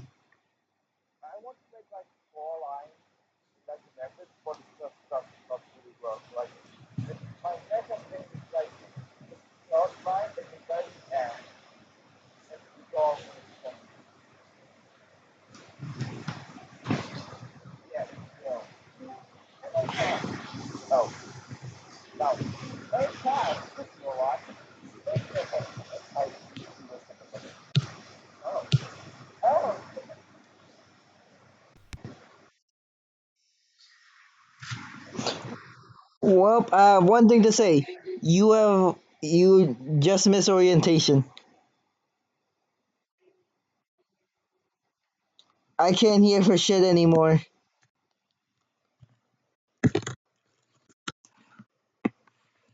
Wait, no, no, this is my fault. I did not mean to do that. Oh, I'm fucking stupid. No, no, this is, no, no,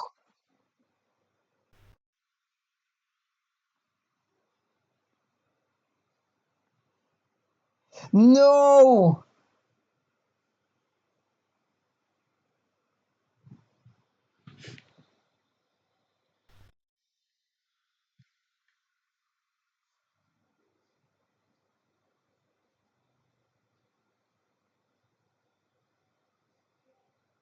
Yes, I fix. I could not hear you. No, this wasn't something not. This was completely my fault. That was completely my fault. Anyways, yeah, Cass, you missed orientation.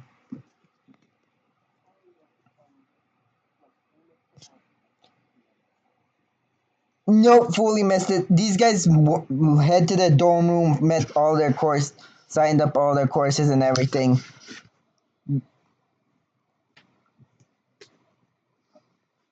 No, you were late. You like when you enter the academy, it is already the afternoon.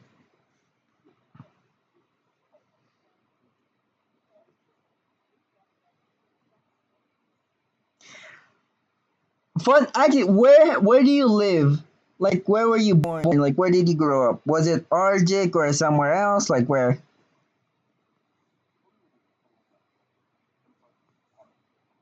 Okay. So you don't have any money or any materials to bring to Arjik to the academy either. Okay. All of these people aren't from Arjik, so they don't have a job here, nor do they have any ability to move into the dorms. Meaning no furniture, no food. You guys will have to have no money on you. I'm assuming.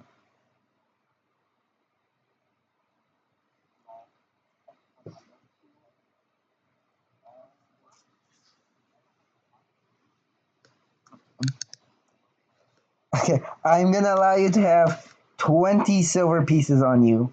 You're the only person here with money.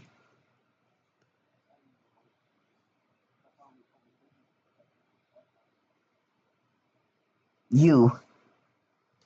Did your family give you money?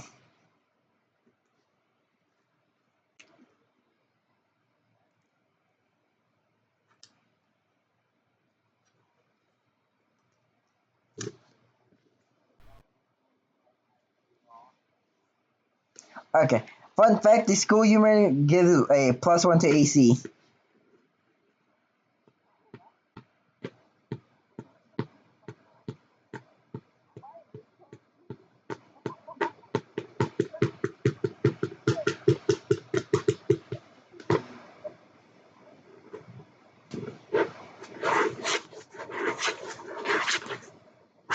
Yeah, no, the murder mystery hasn't started yet, as these guys were just getting oriented in school, has went to their dorms, just sightseeing.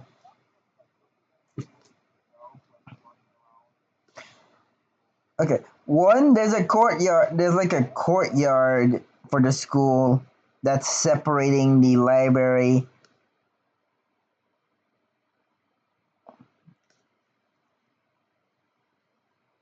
and the cafeteria, and also like a giant fucking coliseum. You can probably assume that's for like a tournament.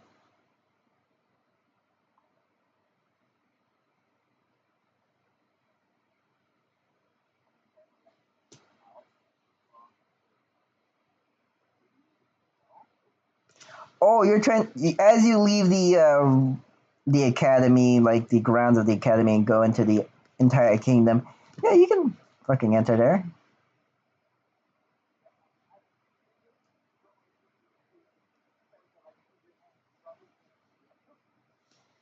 Okay, as you do that, you spot like an axolotl.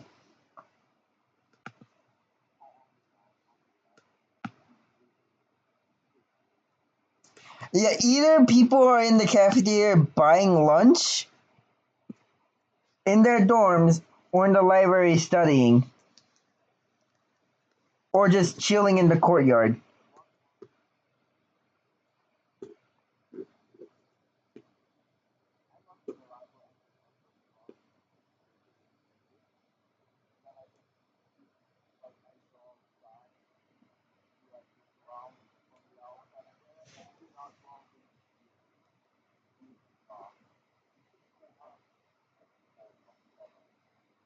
Yes, actually.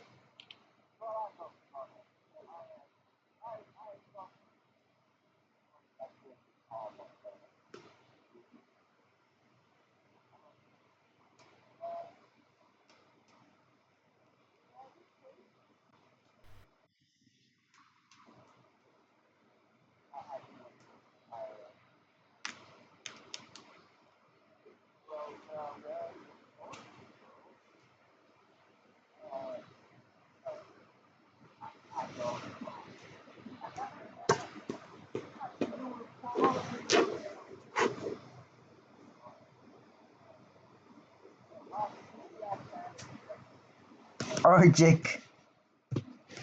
Arctic.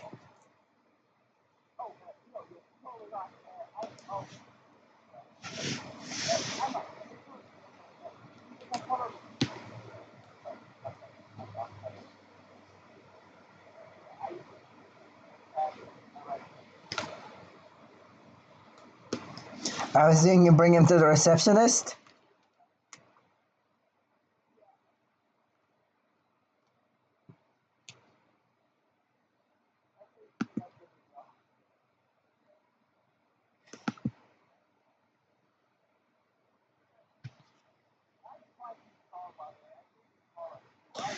Oh no, they're a size small.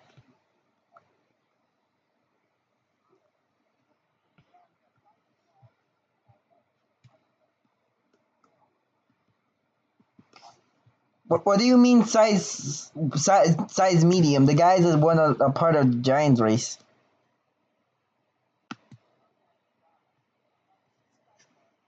The minimum size they can be is 8 feet. 8 feet tall.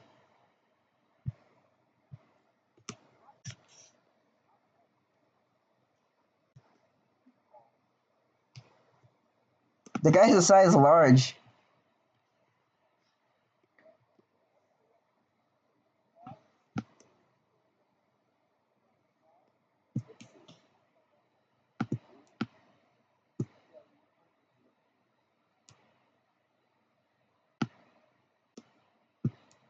Okay.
So, you reach the receptionist and like she gives you like what is your you have your verification to be a part of the academy?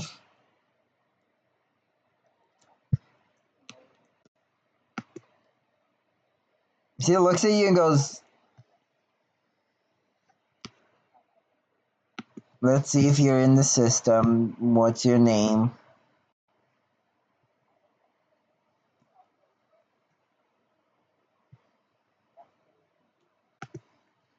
Foster and what?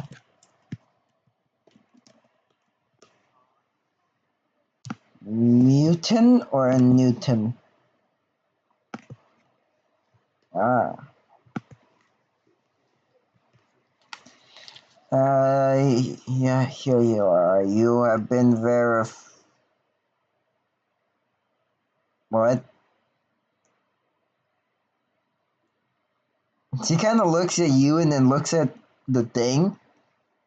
Looks at you. First, actually, she's not using a computer, by the way. She's using a crystal ball to look at things.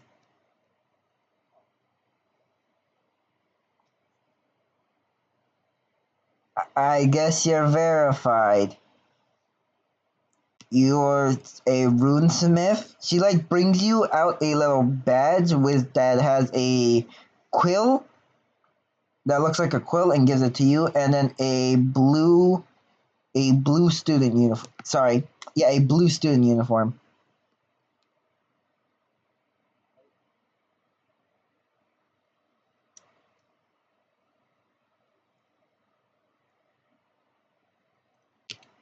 Now, what of the four courses do you pick? You get to pick four.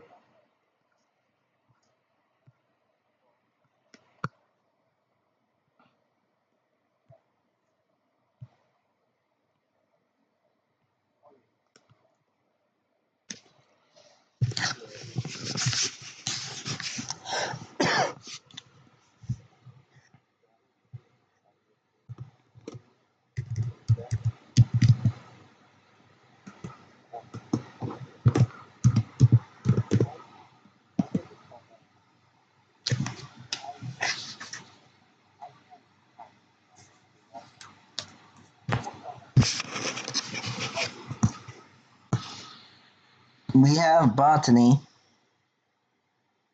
and potions.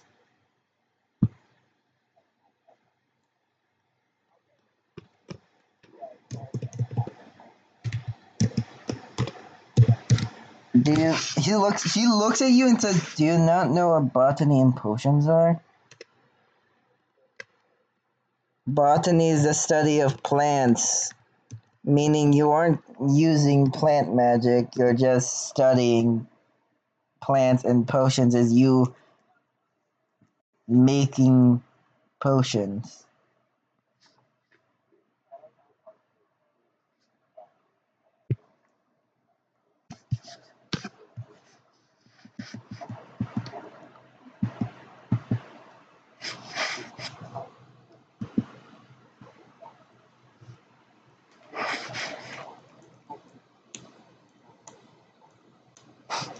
That has to be the funniest thing I've heard.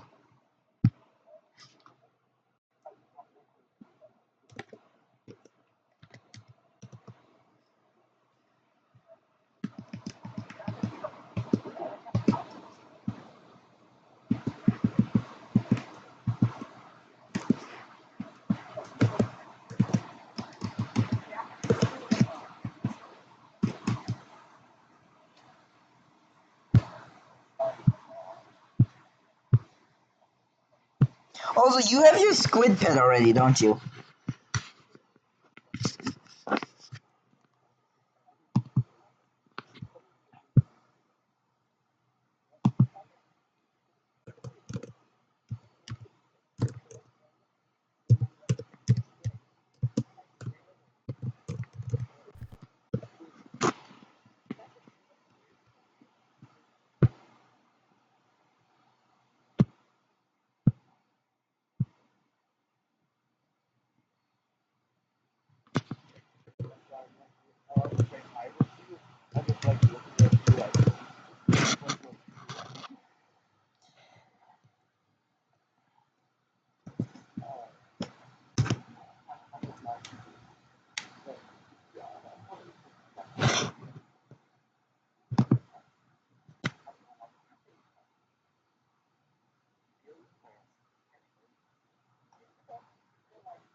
Well, she gives you your classes. Your zoology teacher is Maple. Your runes teacher is Elizabeth Cassie. Your botany is Alice. Your botany teacher is Alice, and your potion teacher is Cake Mayweather.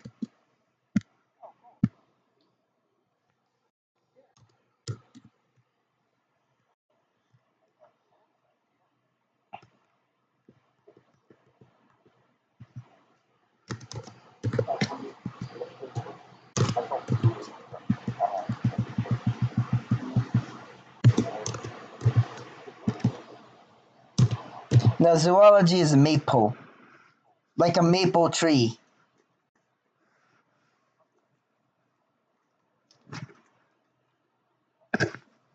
Your runes teacher is Elizabeth Cassie. Your botany teacher is Alice.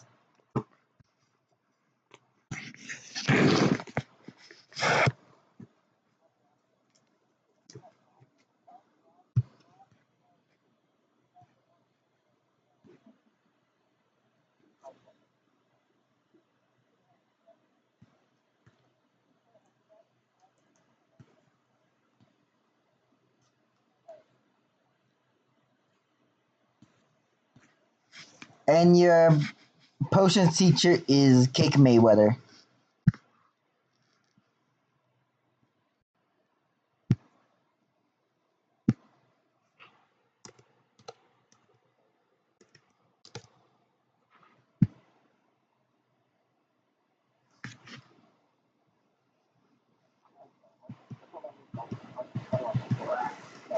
Your dorm room is 98.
Okay.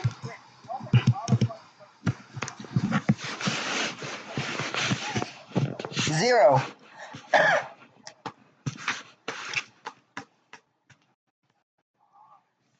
Yep. Before you ask, I did roll for his mana points. I knew he was gonna make.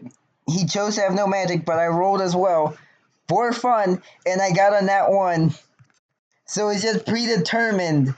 It's predetermined for him to have no magic.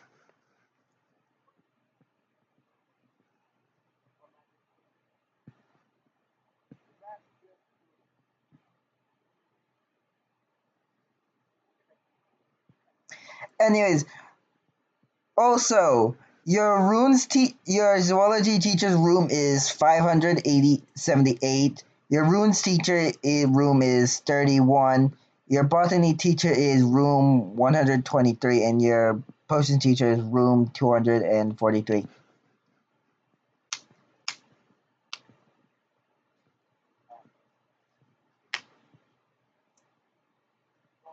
No, that's the potions teacher room, not the dorm room.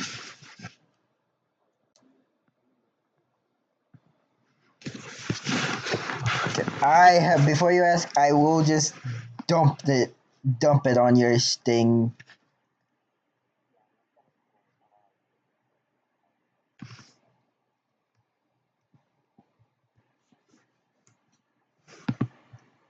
No, literally, I'm gonna dump it into the Roll20 chat. Uh,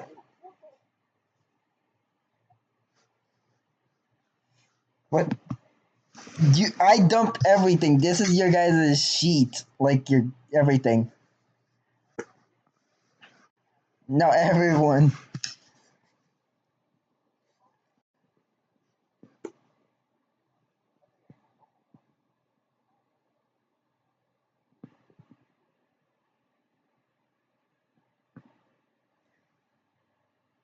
That's the classroom, not the dorm room.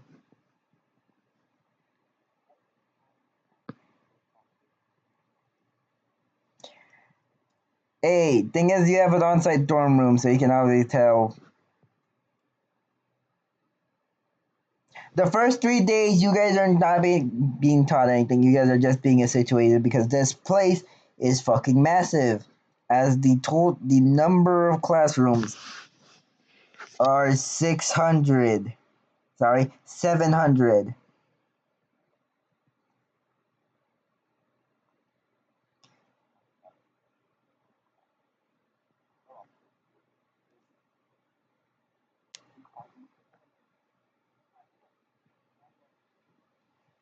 But yeah, no, you guys do have all this. Anyways, to answer Fox, Mayweather is classroom. Your dorm room is 243.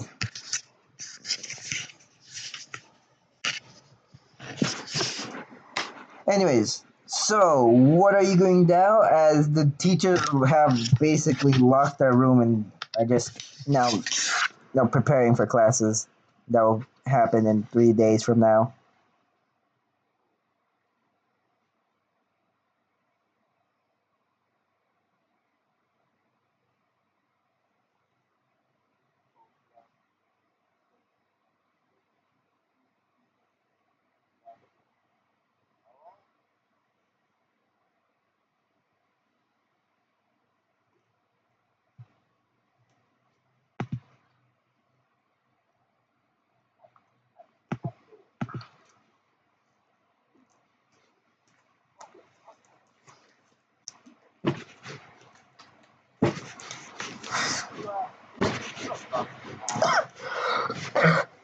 No, yeah, no, the receptionist gives you a map.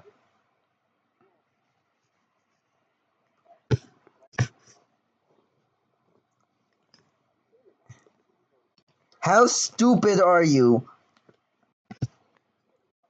What's your intelligence? So you're smart enough to read a map, okay.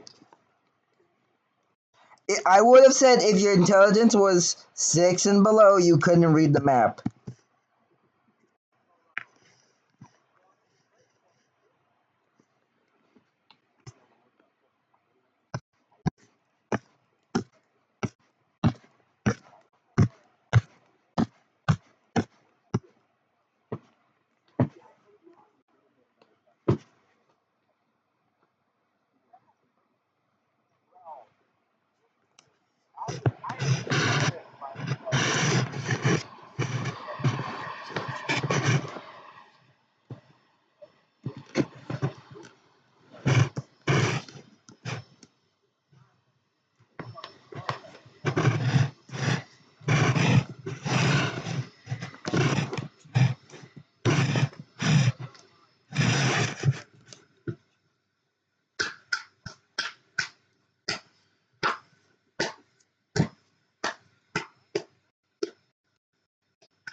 Oh, it's a she.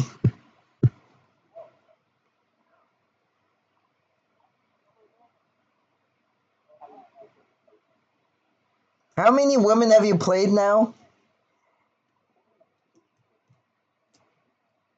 Okay, we got Clara, we got Foster, Carmen.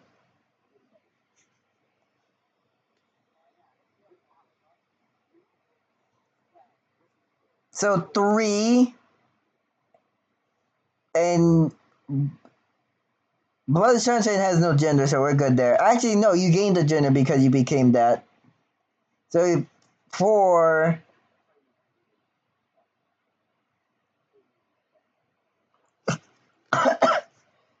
You know the type of things I chose is specifically a woman.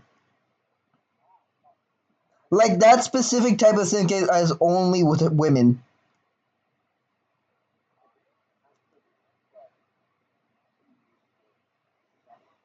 So a woman that so a tomboy thinks essentially. So four bloody Cursed Honor is a guy.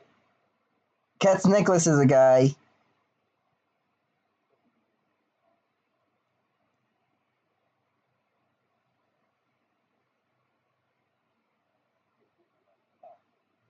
No, I got four and I got three.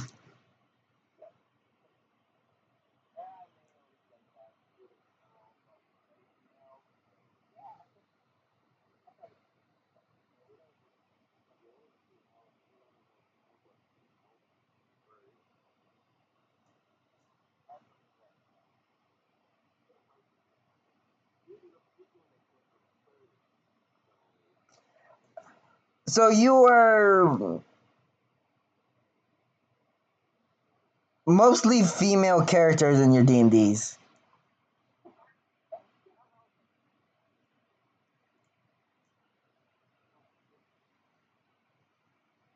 Nice.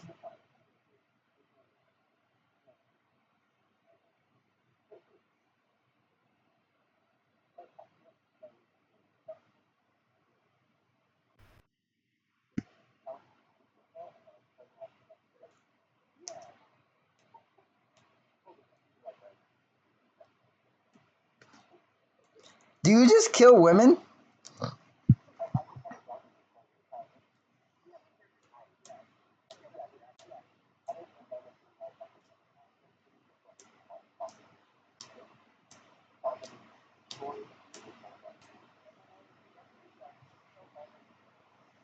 Okay then.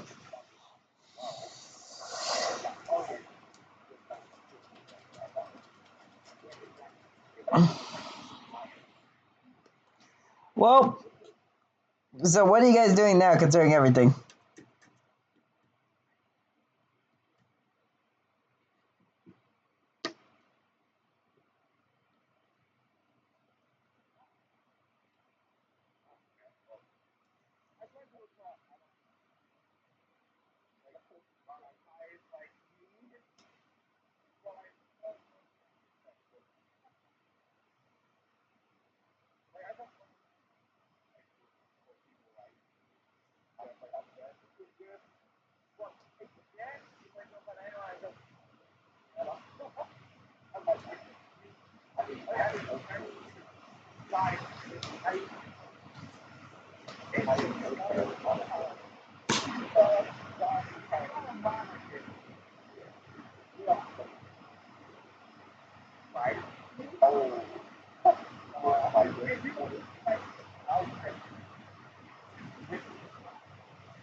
Fun fact: the minimum size for a small are 2 feet,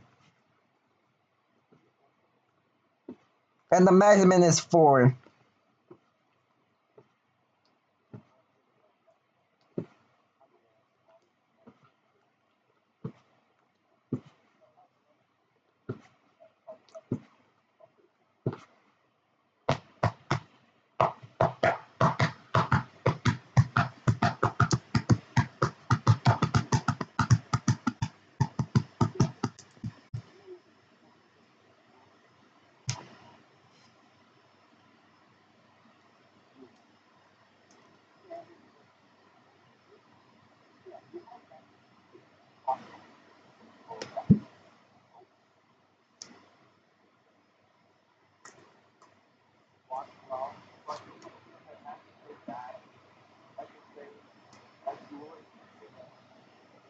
You find some people with it, yeah.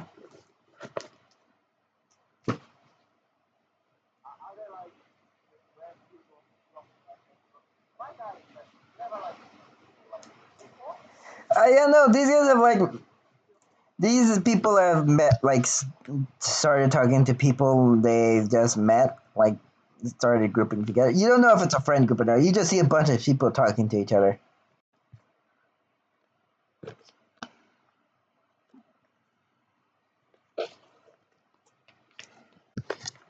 Yep, there's some duelists, some pyromancers, maybe a hydromancer or aeromancer in the group, one mana king, a vampire, a succubus, and yeah, that.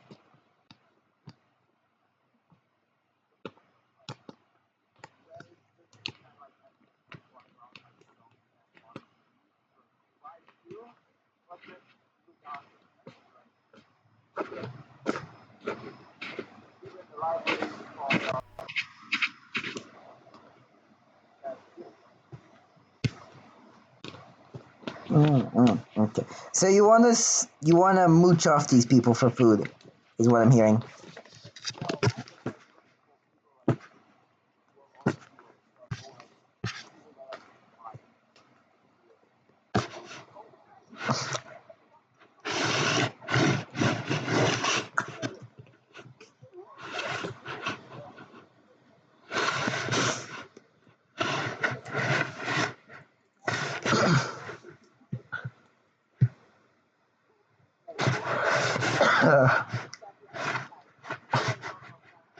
So you dealt 5 cold damage. That's cold damage. Water is considered cold damage. Ink is a type of liquid. Yes, but it is cold. Its base state is cold unless you warm up the ink.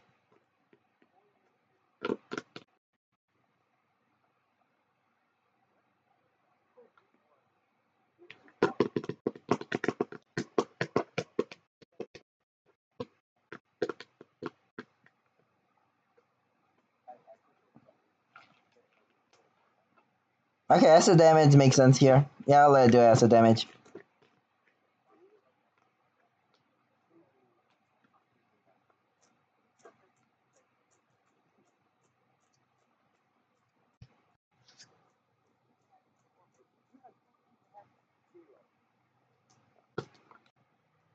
It's called being built different. This guy has a this guy has a fire rage. Remember that too, so he can fuck around and find out pretty easily.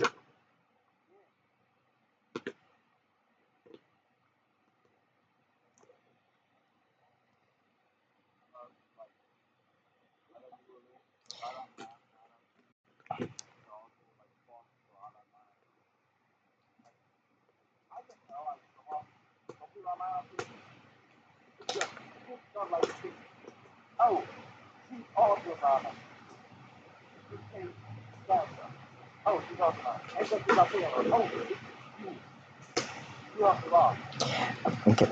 Give me a charisma check to see how good you are at socializing with people.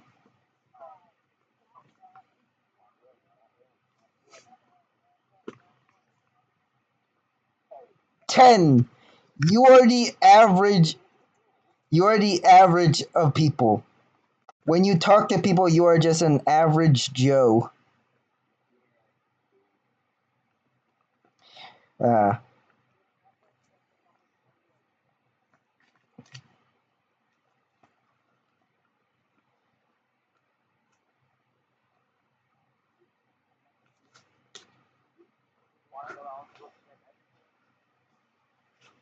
I feel like your character would have autism. Anyway, let's continue.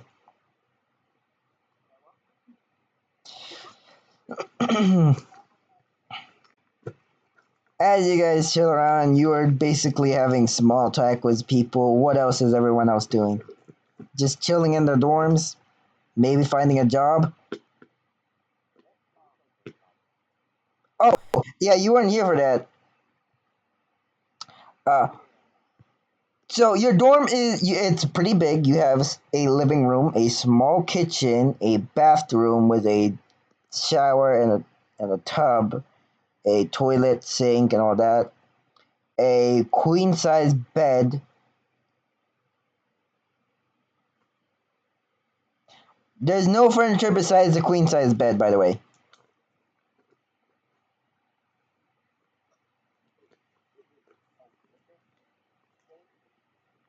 A normal dorm. If you wish, you can literally ask for them to like change your dorms.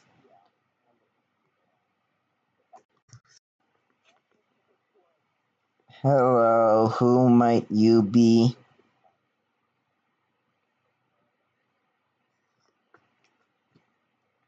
What is it?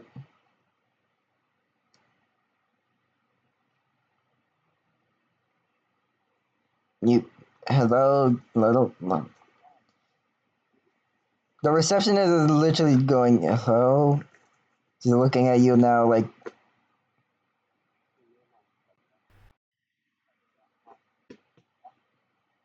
what is it you came for?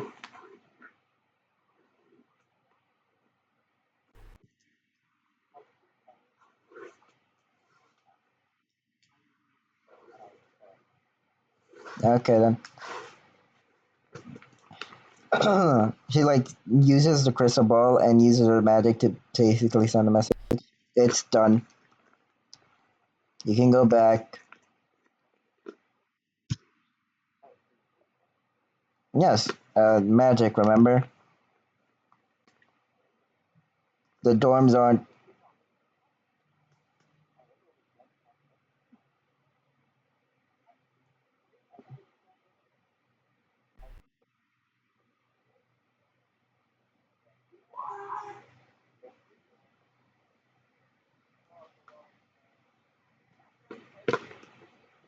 Anyways, axolotl person, as you head to your dorm, as you open your door, you head inside, and you're now inside of a area's water. You no longer have a stove, fridge, or any other form of electronics. You're just in the water. There is grass. You have grass, sand, dirt, and a little area you can live in.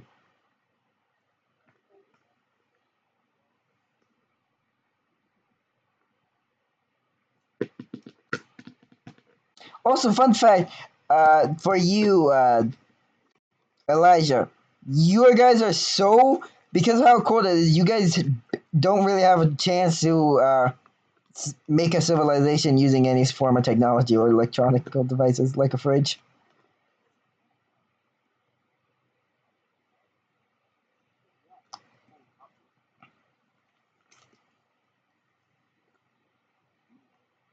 Also, fun fact: the electronic part of this, it was mostly comedic effect. You still have a fridge. They don't use electricity to power the fridge. You use magic instead.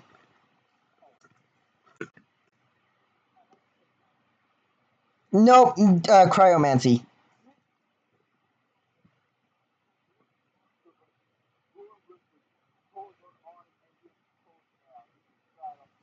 Yep, actually, yeah, that is exactly it.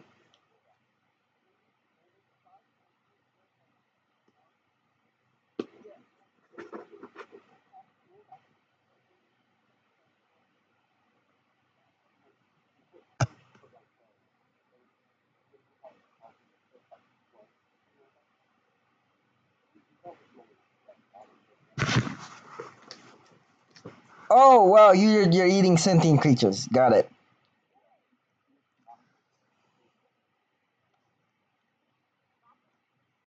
Well, good thing there's considered a size tiny.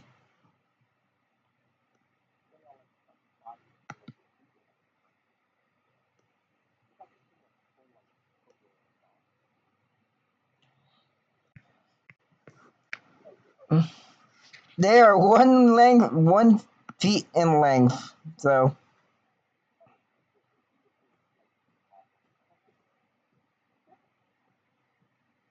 you're dumb as shit.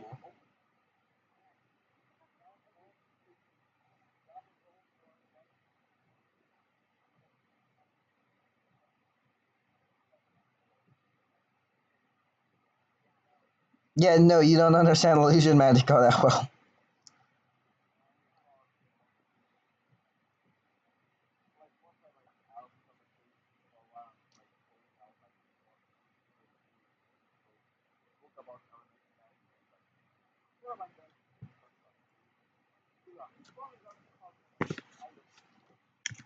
Go for it.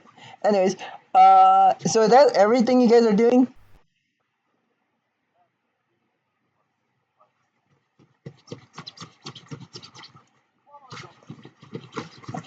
Okay, so I'm assuming everyone's at the dorm.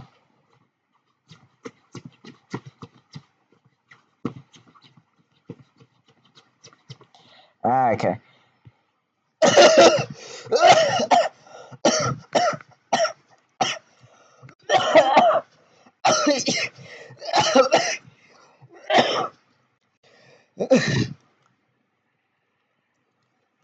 Oh God. There we go. It's gone away. Anyways, Enema, Enma.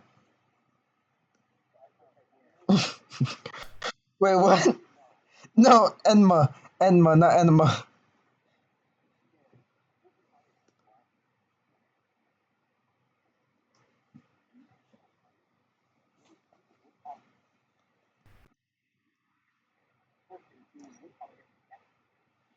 Okay, okay. I'm assuming you got money, so you can pay for food here. Ah,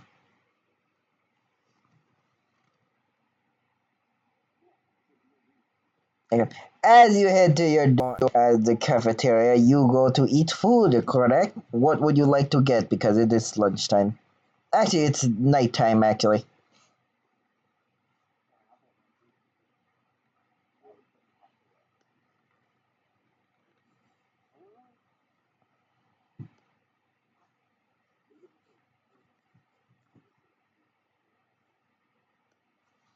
They make you chicken soup.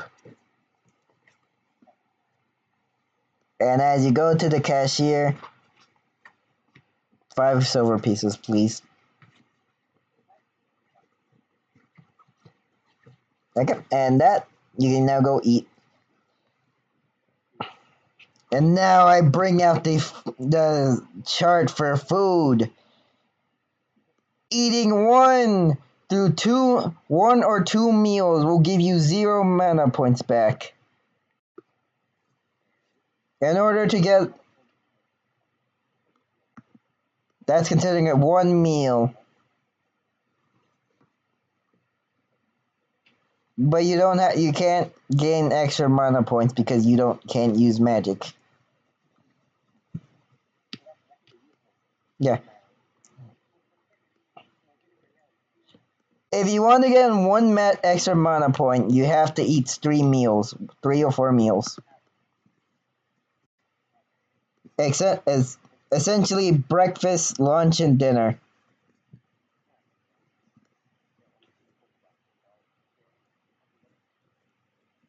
Breakfast is free, lunch is paid for, and so is dinner.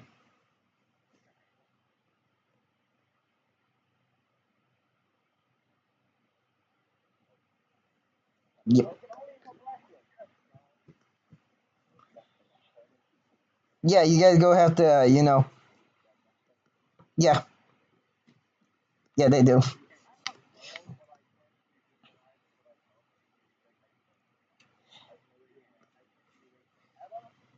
Yes.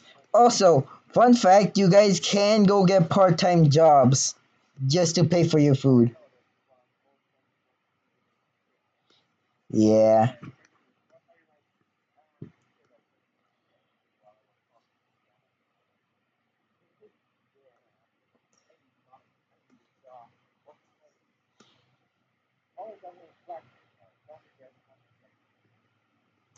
There is a factory.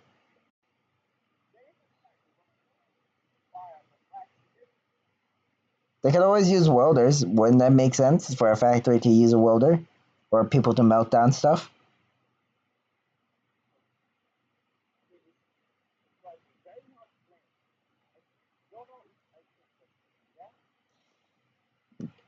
Or you can use your pyromancy to heat up stuff too.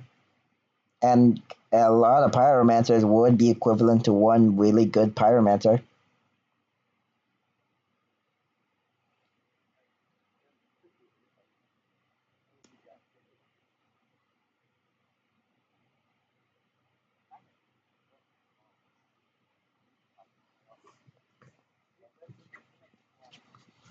Yeah.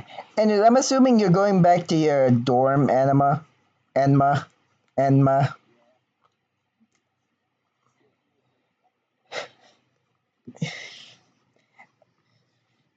As you go back to your dorm, you suddenly hear a knock. And then do you open the door? As you open your door, you find a letter on the ground.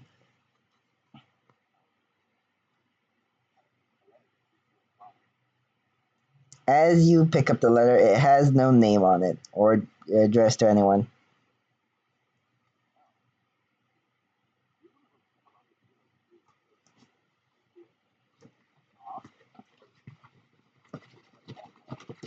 There's no one.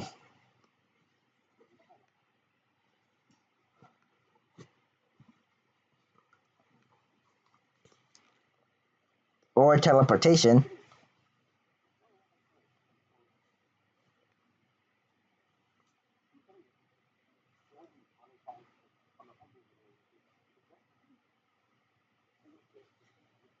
It isn't addressed to you actually. There is no one. It's not addressed to anyone, or it didn't come from anyone. There's no name on it.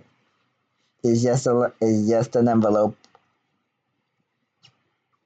Do you open it?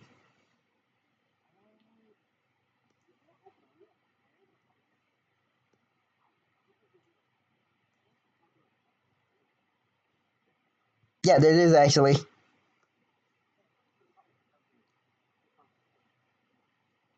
It's actually at the bottom floor of your dormitory.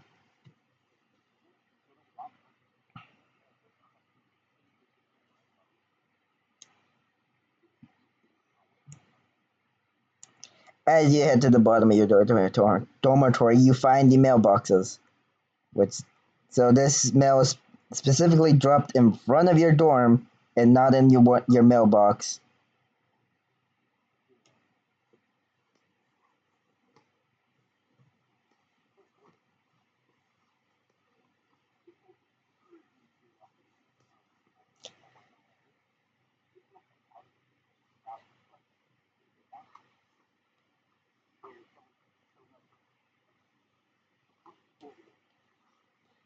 So you're giving it to one of the administrators.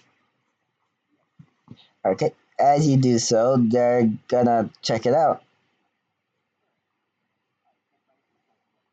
Okay. I'm assuming go back to your dorm and go back to sleep. Okay.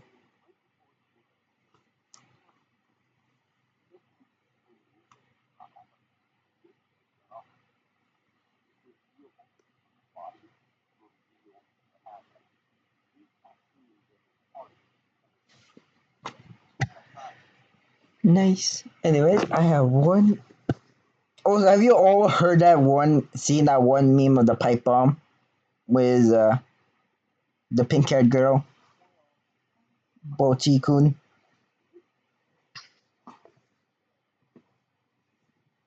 No, no, the Bochi pipe bomb.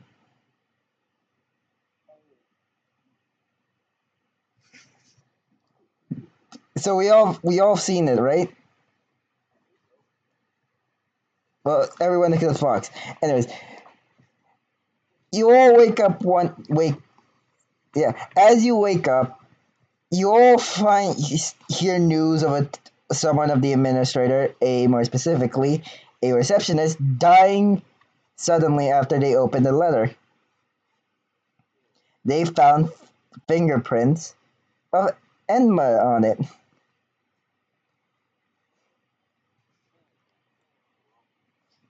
There's also a recording of him giving the letter to the administrator.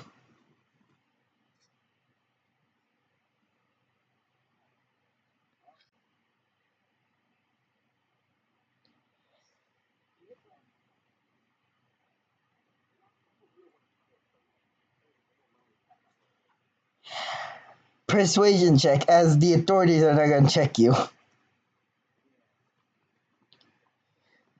So, so I have a good question for the two people who aren't affiliated with someone under suspected of a crime. What are you guys doing?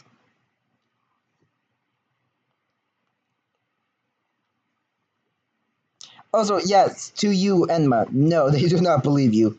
Actually, they believe you're more of a criminal now.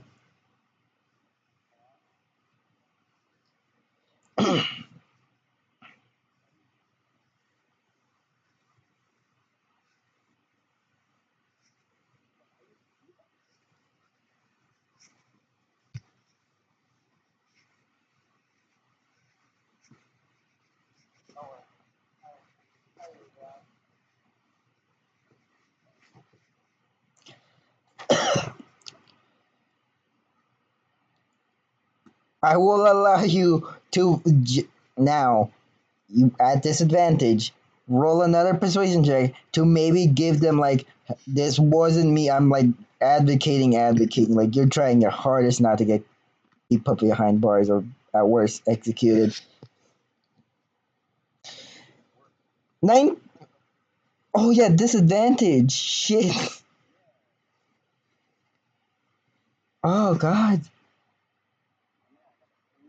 Does anyone want to help, like try helping this man out by any chance?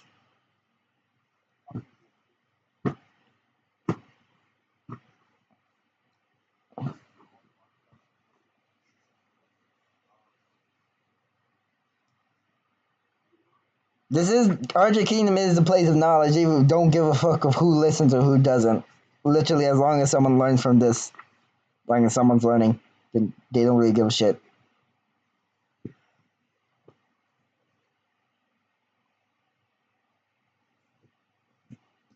Yes.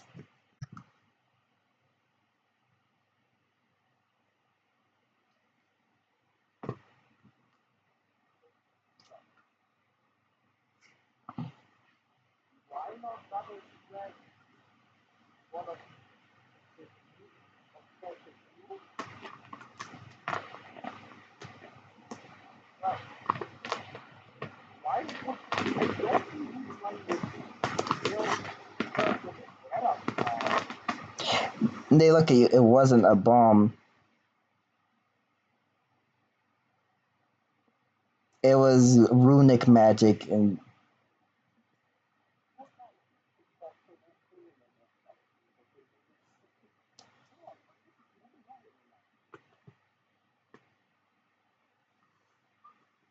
you could be lying.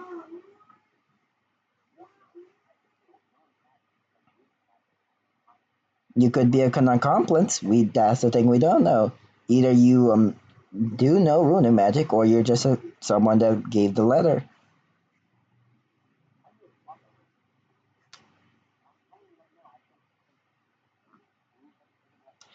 What do you think the persuasions was for? They were literally asking questions like, "Why did you do it?" Like they were checking your place. Like, does he have the materials to make like right runes?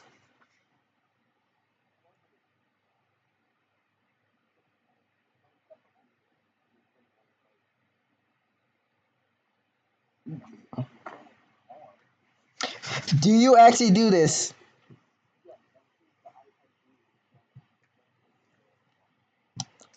They look at you and go, "Is he your accomplice?" They think you're a guy, by the way.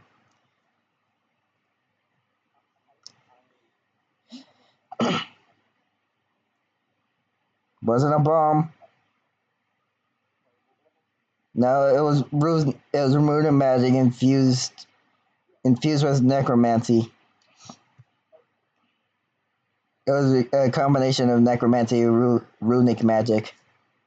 From we can gather, the runes applied to that letter was meant to siphon the magic and soul of the person.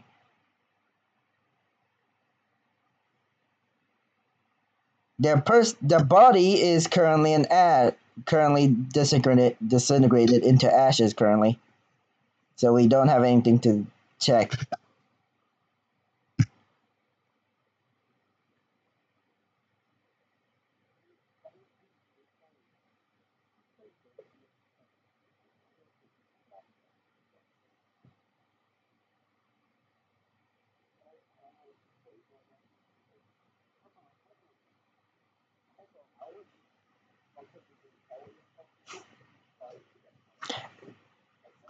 Do a persuasion. Thing is, they're gonna think you're. They look at your face and think this thing's stupid. So disadvantage. Yeah, no, they think you're kind of dumb. Yeah, disadvantage. Persuasion was disadvantage. Imagine as they look at you and then look back at this Oni, then look at you and then look back at this Oni. They think, yeah, Onis are kind of stupid. They're brain, muscle brain idiots. They're not because of you. They're defaulting to racism. So yeah, they're gonna let you go, Enma, because they're being racist now. Before there wasn't. Now they are.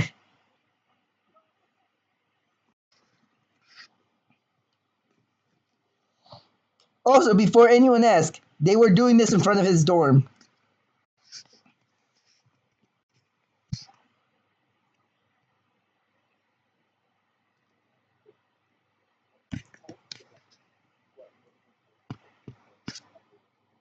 No, because we will arrest you instead because you assaulted one of them.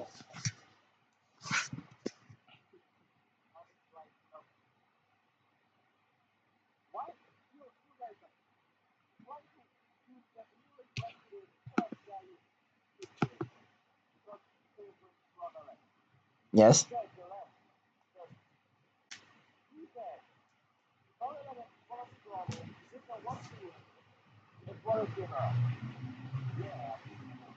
Him, him, not her. The administrator he brought it to was a him, not her.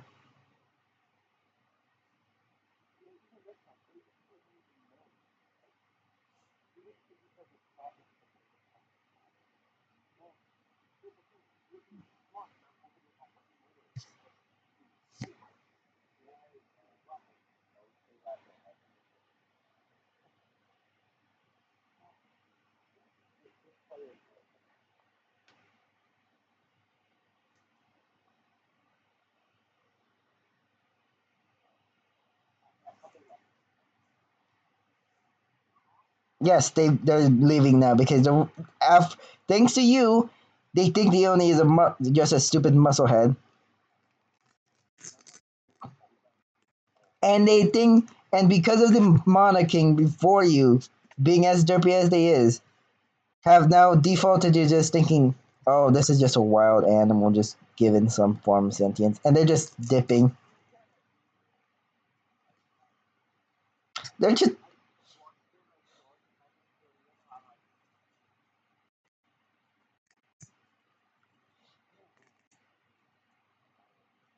okay.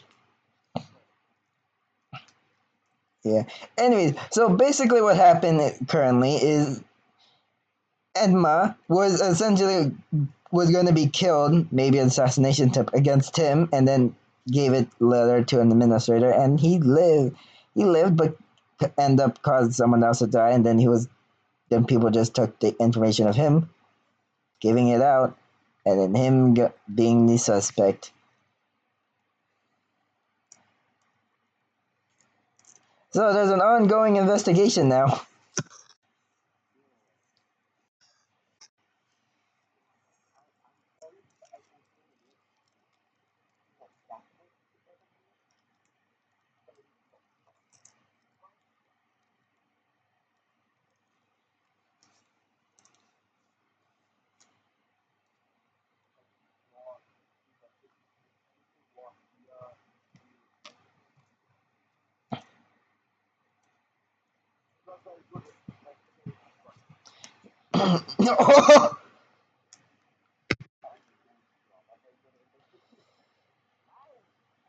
Enma, do you want to roll history to see if you can remember details of the letter that you were given? History to remember details of the letter you were given.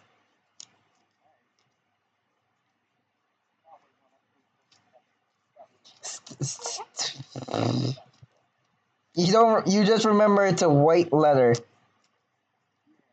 white envelope. Wow, wow. If someone here wants to give this guy advantage, actually no, they can't give you advantage because they don't even remember.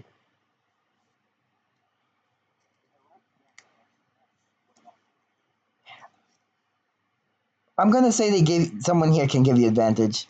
Depending on who it is, will affect what type of advantage, disadvantage or disadvantage.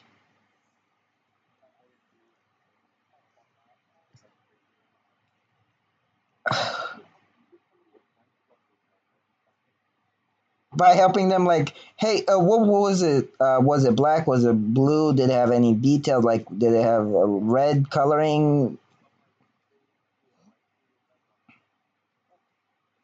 Anyway, so let's say a 19. How about that? Anyways, with that nine, you remember there was a little stamp on it, like on the back, a red stamp with an eye on it. You notice that there was a student with one of these was this kind of a stamp on his hand, on the back of his hand.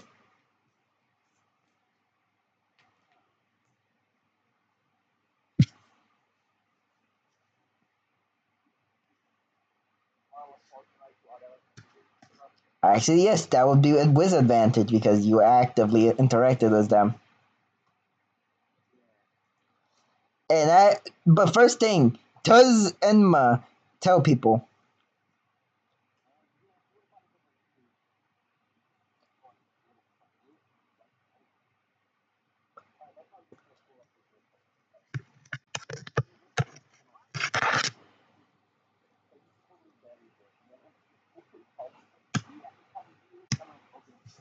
Someone at 2 feet tall versus someone at 9 feet tall.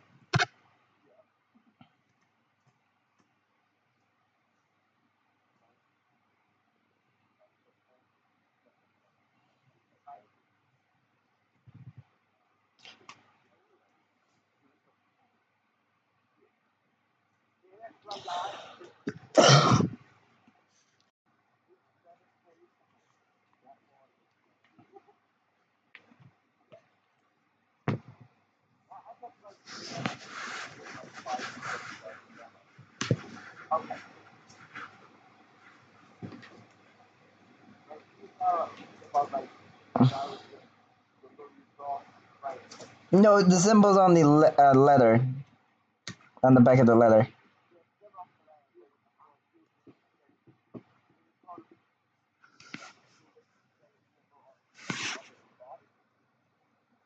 On the back of his hand. On the back of his left hand.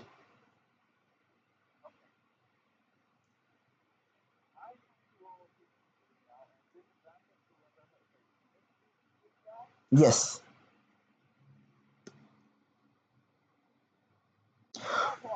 No, remember advantage, so it's 16.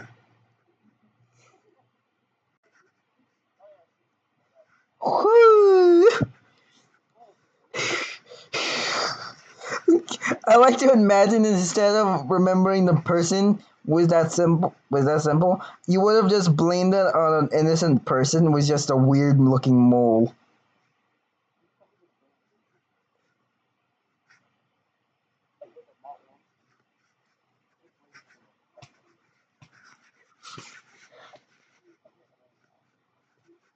Yeah. Oh yes. Yeah, levels of mana. Blue is the weakest. White is unknown. Like they can't read it. Red and yellow.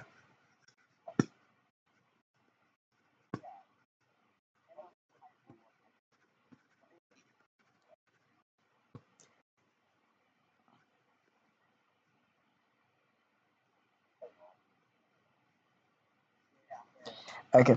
You also for the amount of blue you have seen in total five.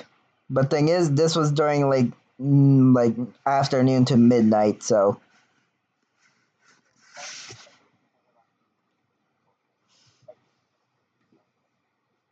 in total, 10, 10 people in total. Because remember, you went. because you came in through the mid afternoon to midnight time, like between that area, time zone, and then you just kind of went back to your dorm.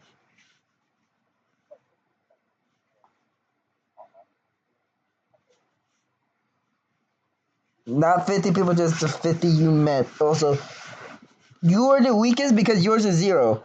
People could have be the weakest by just having one or two just mana points.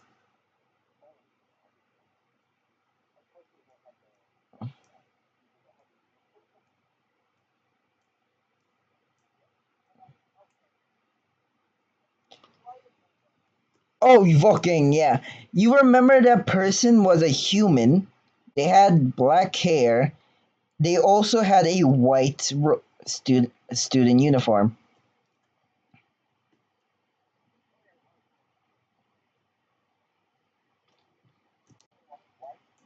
Unknown. Yep.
Fun fact, he kind of looked at you like the non-human with kind of disdain.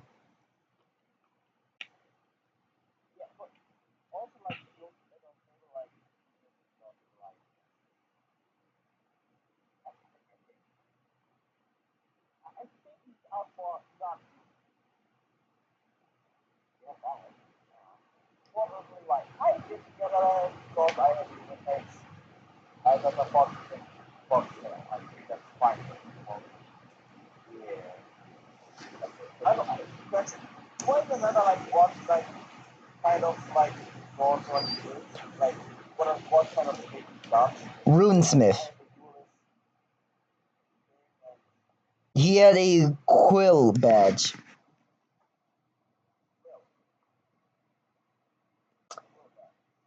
Yes, a runesmith. Yes, a runesmith. One of your allies here is a runesmith as well.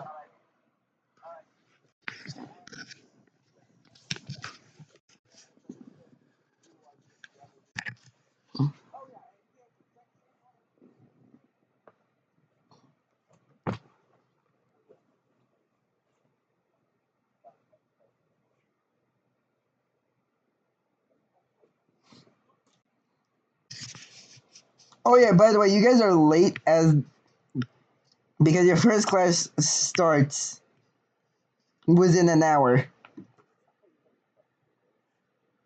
You guys have 3 days until the actual classes start, but you can just yeah, it's settled in.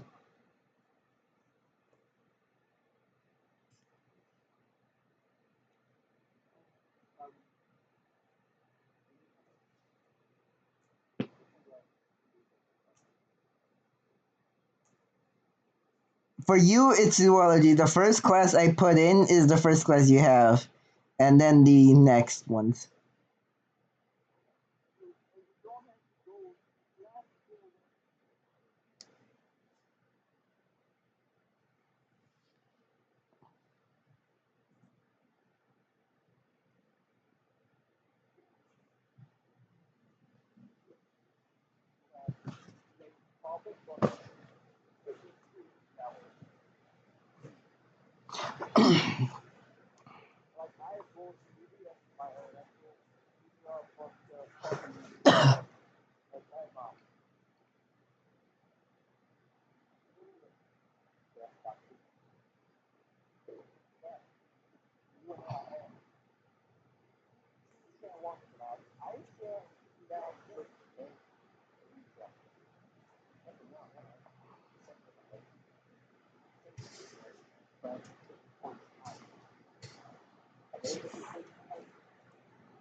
It is same time.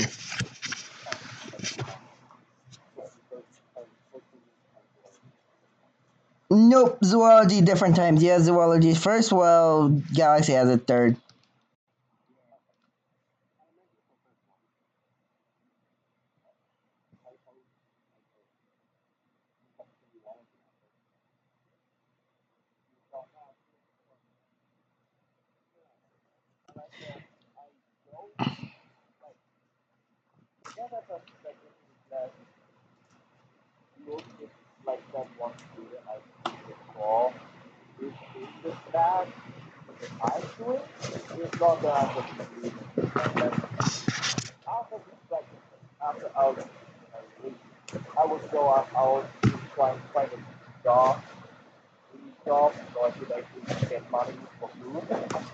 Okay. Okay. So you guys.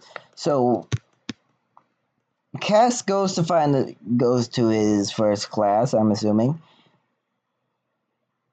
and Galaxy you Fox goes to his classes.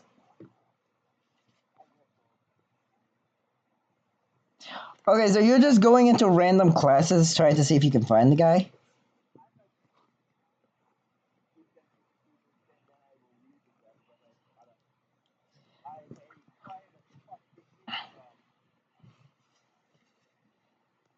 Okay. Well, no, you don't have any classes with that guy. You just see him passing by here and there.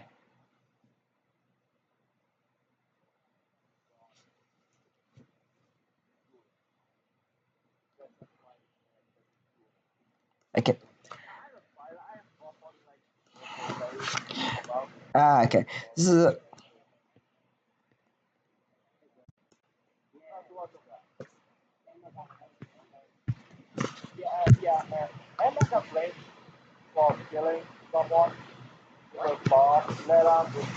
wasn't a bomb.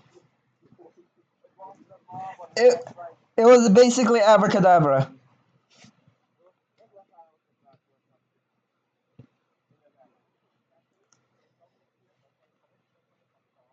No, it was the runic version of abracadabra.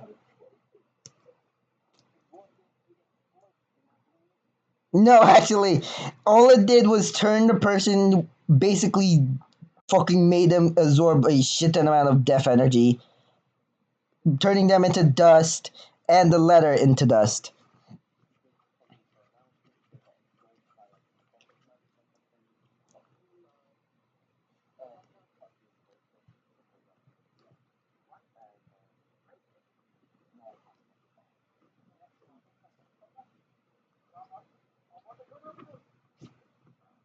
Yes.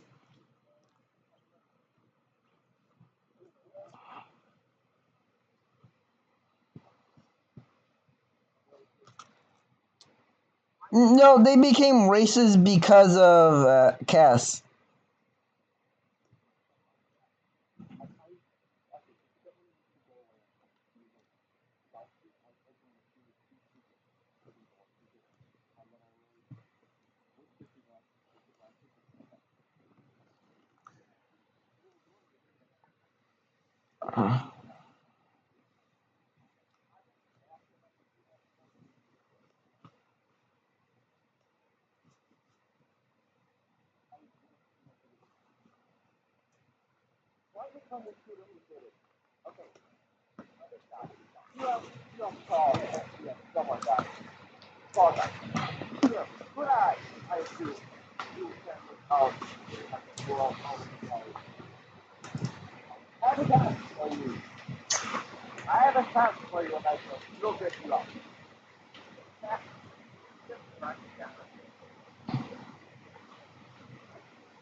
white robe and eye symbol on the like back side of his hand. He has not black robe, black hair, white robe, black hair. He's like, ooh. But he's very fast and no.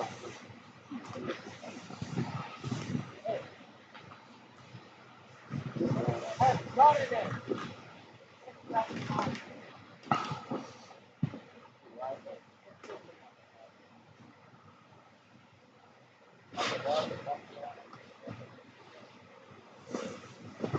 White robe, black hair, eye symbol on the back side of his hand. Back side of the hand. I don't even remember which side of the hand, but he has to on the back. And he has the wound that, yeah, the back side of his hand, I don't know which side of the hand. It's the back side of the hand. And I suppose, yes. And the wound is bad. Like, and I like, yeah, stuff like that. You flash him, I get it.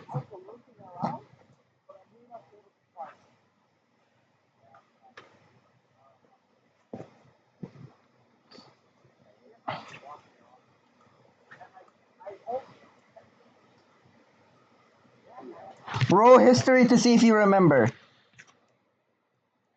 Roll history to see if you can actually remember. Would you like to imbue it with divination to help you remember? 2 points of your mana.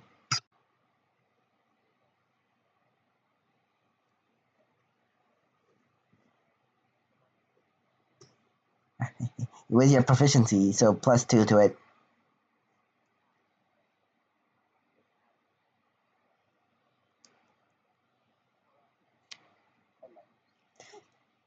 No, you. To remember. Remember, this guy's stupid.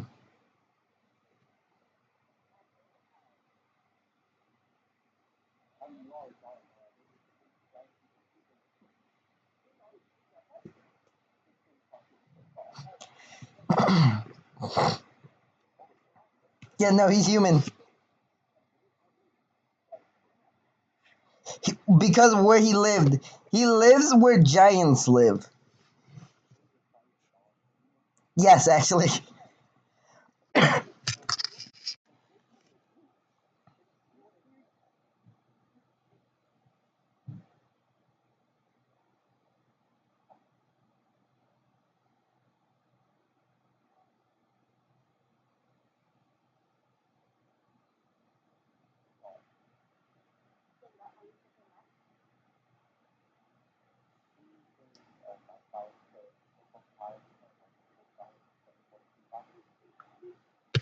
You mean 0.5?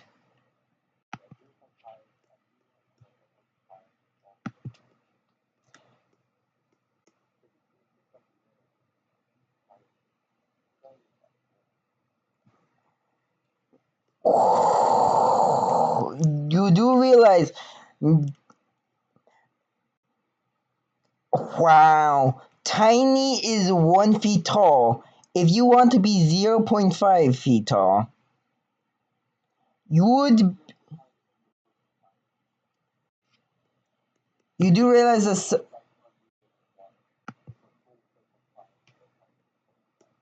No, no, it's actually considered 5 feet as well.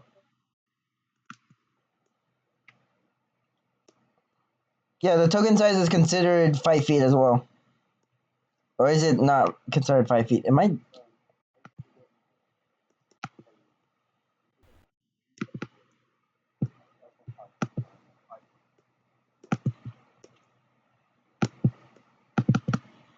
Like one whole, like one square, one star, and height, small. mall would be like half of the year, like how they quarter of the year, and the highway would be 1/8 of the year.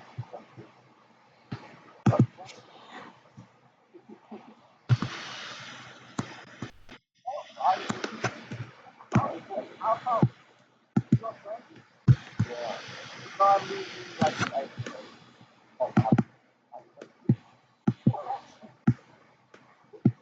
so all of it is from there.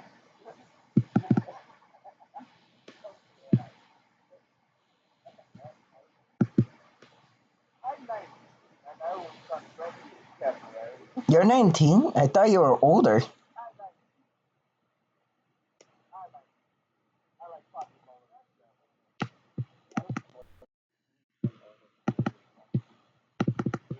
How old, how old are you guys? What? Yeah. Okay, you're 20 guys. 190 guys. Yes, how old are you? I ain't saying. Okay. The fuck you say to me? Anyway, so you are 0.5 units, right?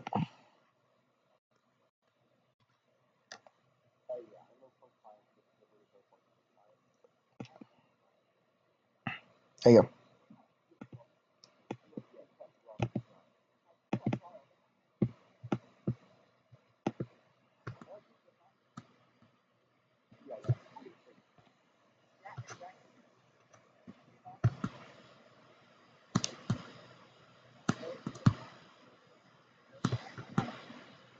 Well, they could have been a teenager, but I still do it.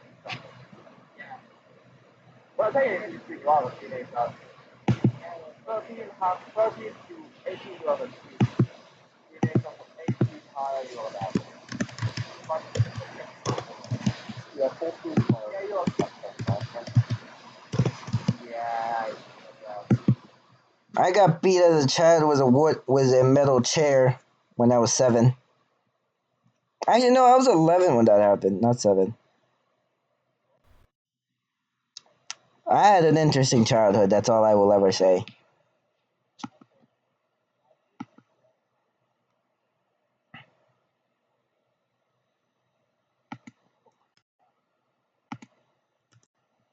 You don't remember anything I told you. You remember all of what you have done.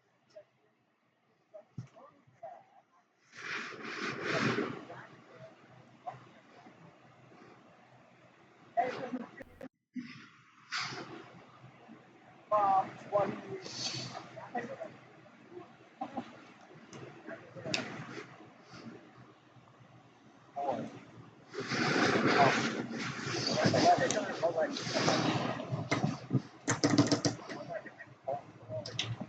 A zoologist.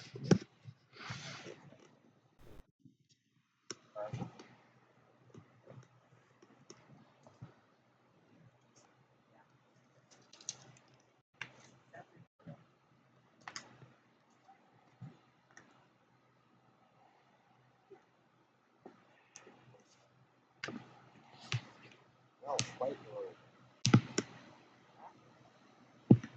road. No, you just talk about that. Wow. I know you are quite looking for. I'm looking for person class. I do not see them. I like go out, find me job. That's all. Yes, I'm here.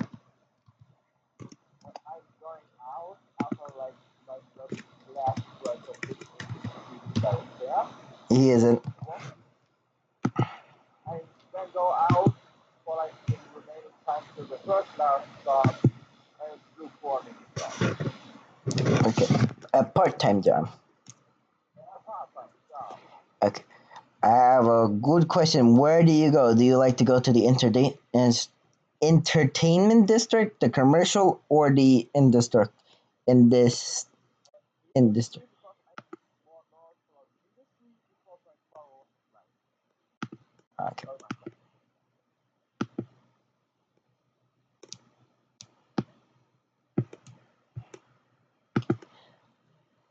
Okay, you have gone to the in this industrial in this and that you go there. You get you what job are you looking specifically? Something for factory workers, something.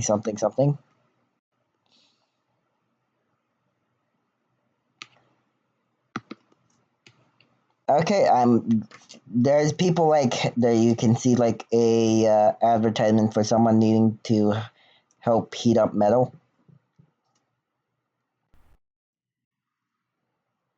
Okay, you do so. Interview time. Now we aren't gonna do an actual interview. I'm just gonna make you do a persuasion charisma check to see how good of an employee you can make them convince you are. Actually, do you want me to make it a charisma check or a persuasion check?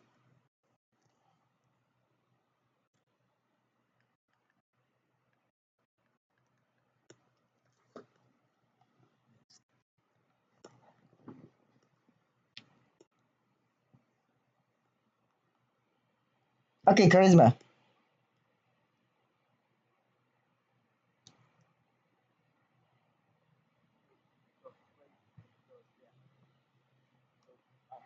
Doesn't matter. So you are successful, charisma, normal. Okay, what I missed. He Fox is getting a part-time job.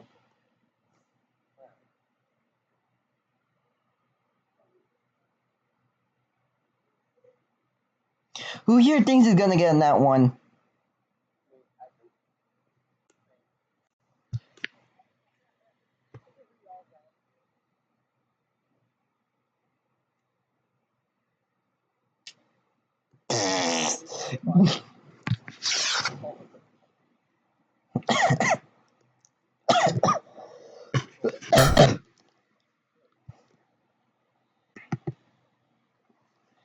That no, that's oh, that is you. I thought that was someone else because what Cass says.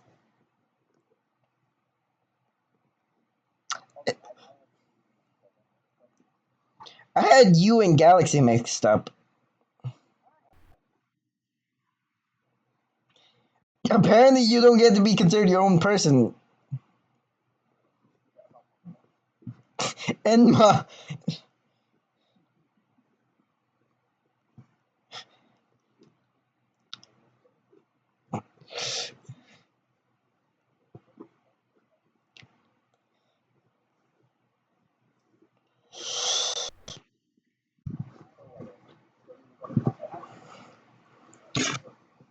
no, no. When you talk to him, he looks. Originally, he looked kind of neutral, but then as you continue to talk, he just looked.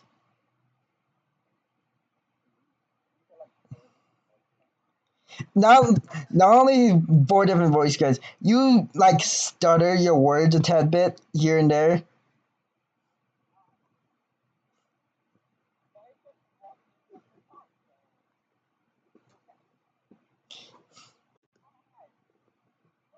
Go.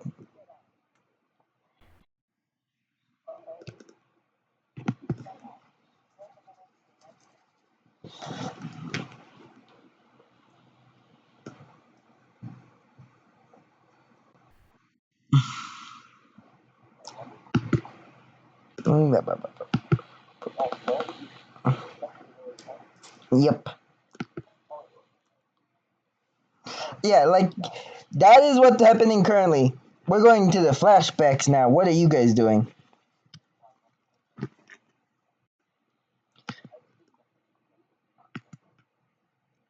Actually, no. They actually specifically Mabel had no idea what to prepare for their class, so they just saw you have a pet and they said, "Fuck it, I'm giving all of my student pet."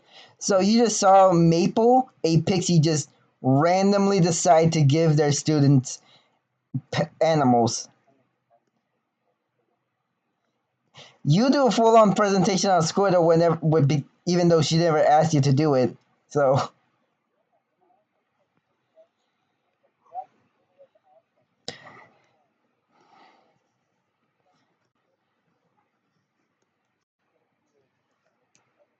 I guess no. You are giving not a performance. You're doing an entire presentation. I say fucking persuasion here to see if they actually believe what you're saying.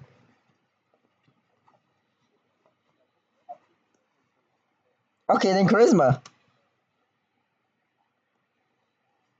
Because it isn't a performance. It's more like you are trying to make this seem epic. This squid. You make this squid look like he's a god. He is now the class favorite. No, not talk of the town, but he is the class favorite.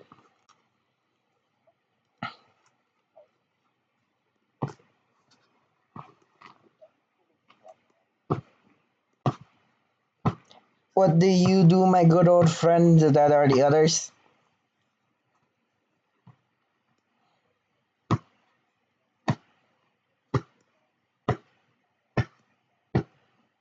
Roll perception. Would you like to use divination? Would you like to use your divination to act to give you advantage instead of the +2? Okay. 2 points of magic. 2 magic points to give yourself advantage.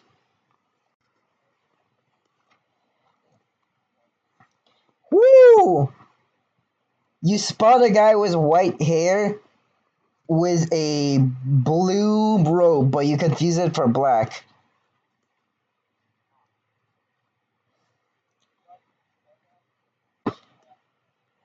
He has a tattoo on his hand, yes.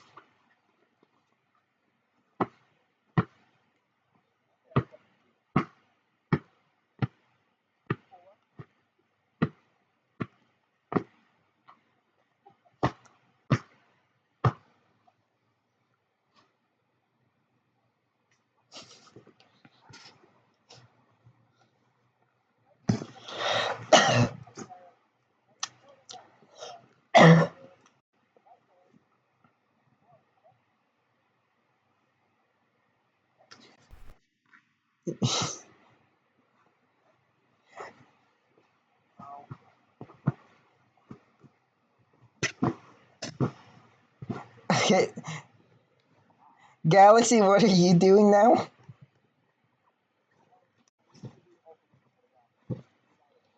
Perception.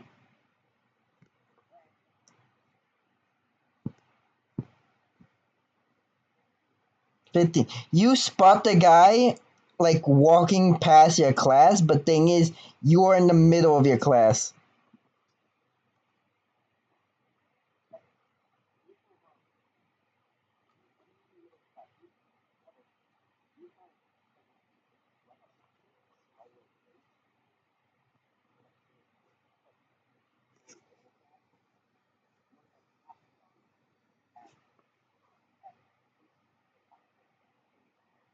Okay. Okay, that's what you do. And Casps, Foster. In your runic class, you spot a guy with black hair, a tattoo on his hand, and a white robe. Yes.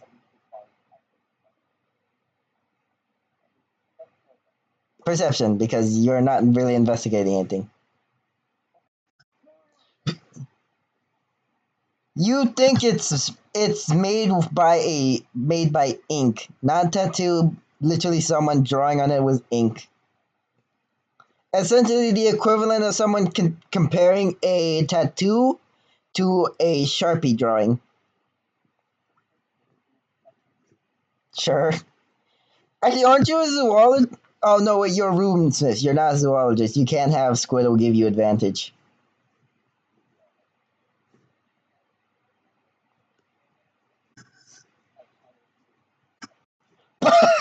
16.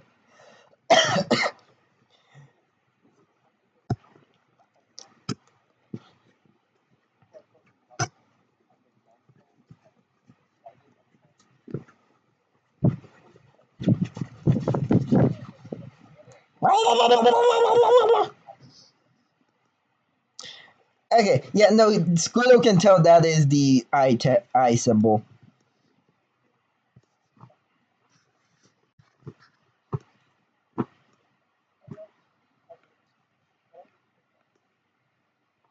Yes, there's no assigned seats.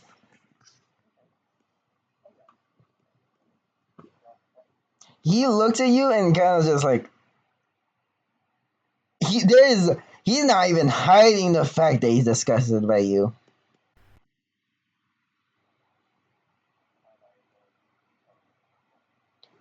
Disadvantage.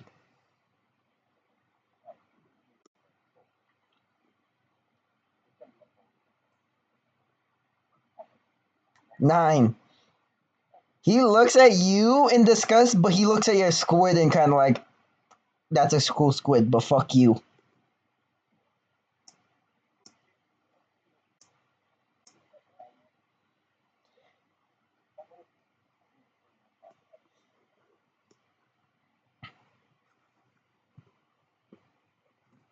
Okay, okay, now fast forward to all of you guys meeting again.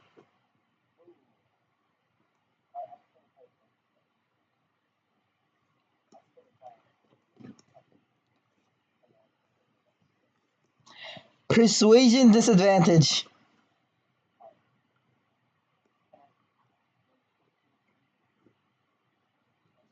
Shikado can't help you in here because you're not a zoologist.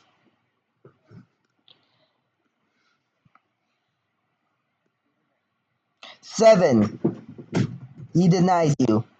Pizza, pizza, pizza. No, no pizza.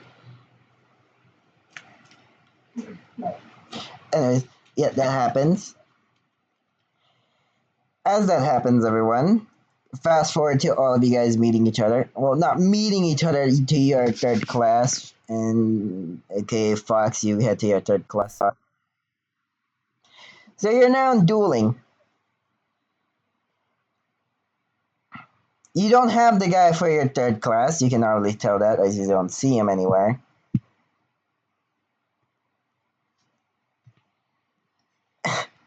Lovely meme in Discord. Anyways, anyways, Bonnie Mesh is quite frankly trying to give you a pep talk, saying that we won't really be doing stuff in the gym, but in the Coliseum. As all the magic she will be teaching you and how to use it will be very destructive.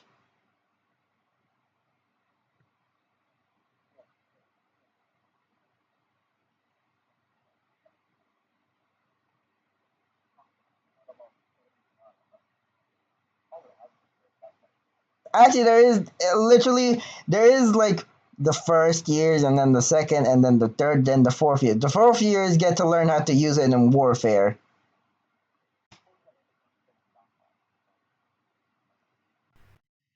Now,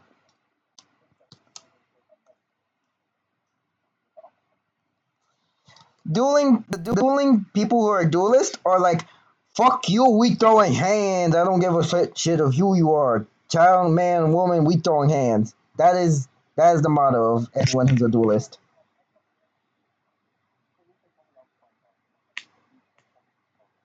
No, no. Any duelists are good at using magic in melee, range, or in spell casting. They can either throw hands without magic or with magic. They're just good in fighting in general. But they're better at using it by applying magic to it.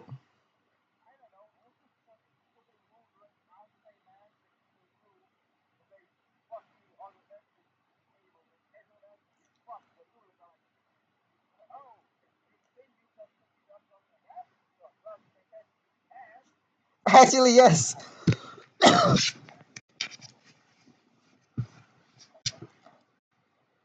Actually, put in your class feature real quick.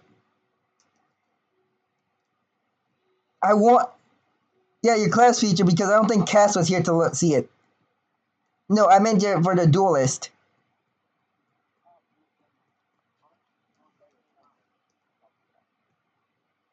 Yeah, counter. As long if an attack hits Fox, he can fucking attack them again, and they hit as well. It's an automatic hit as long as they've been hit.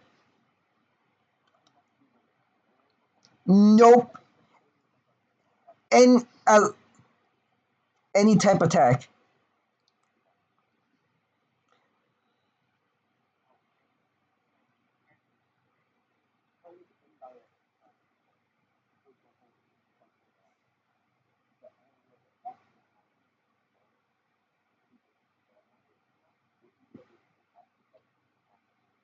No, he'll be able to punch the fire. He takes that would mean he becomes an actual firefighter.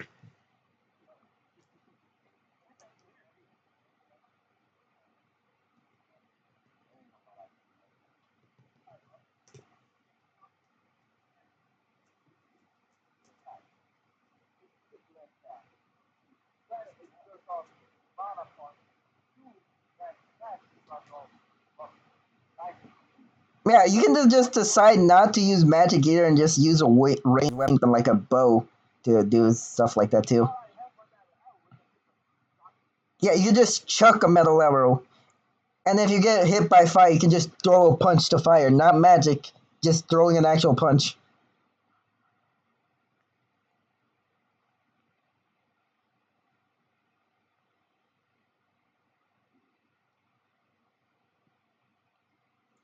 Yeah.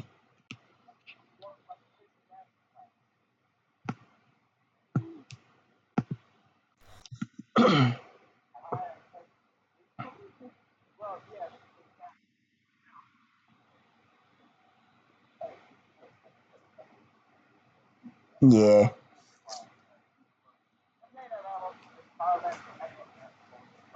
Yeah. Yeah. Yep.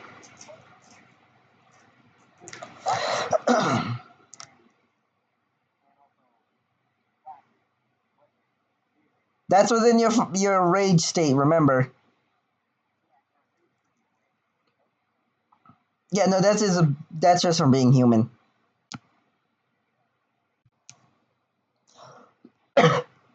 Yep. Anyways,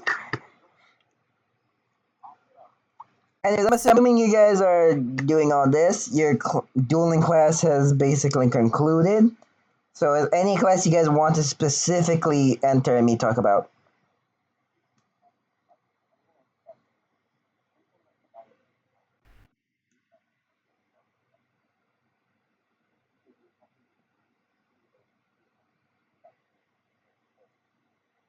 No, they punch the runes.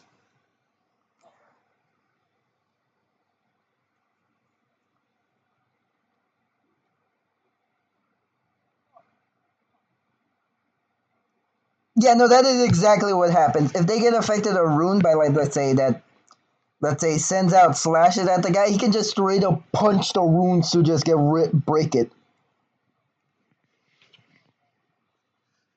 He doesn't dispel it. When I mean break it, I mean he breaks the actual circuitry of the rune.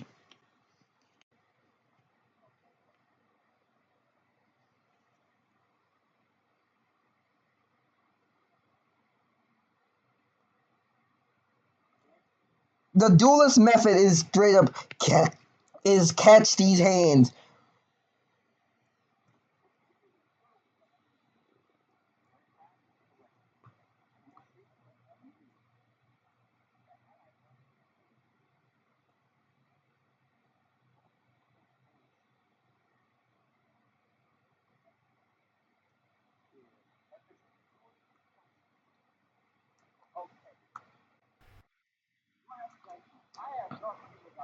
Yeah, because you were getting a job interview, which you sucked at greatly. Ah.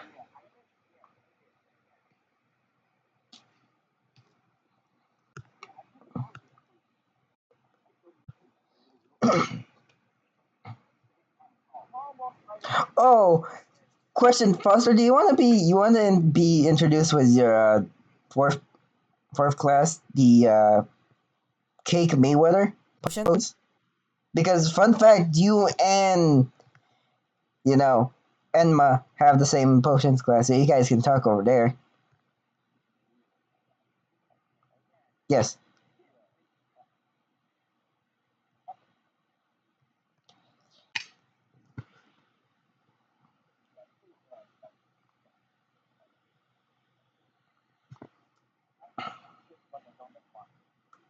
Yeah.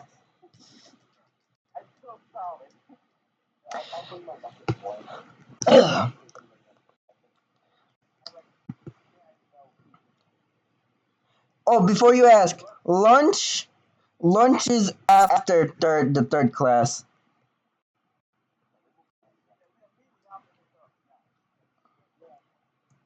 Yep.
Yes.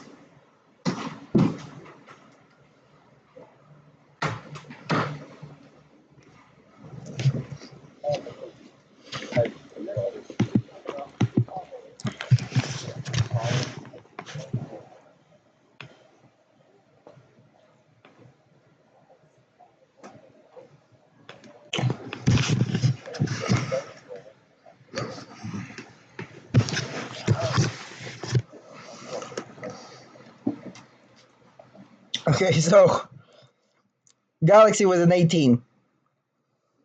You spot the guy.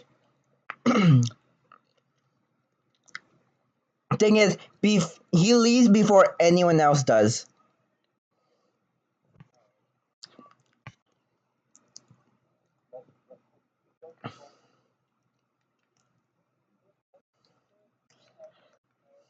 Miss, no, Miss Cake Mayweather.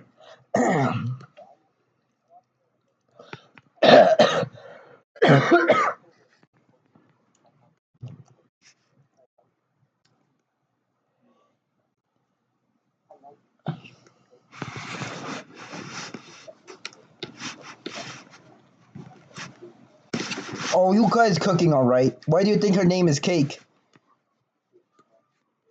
That is the entire joke.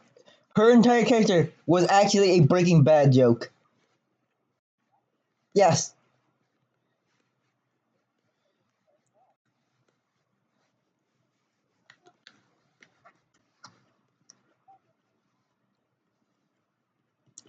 And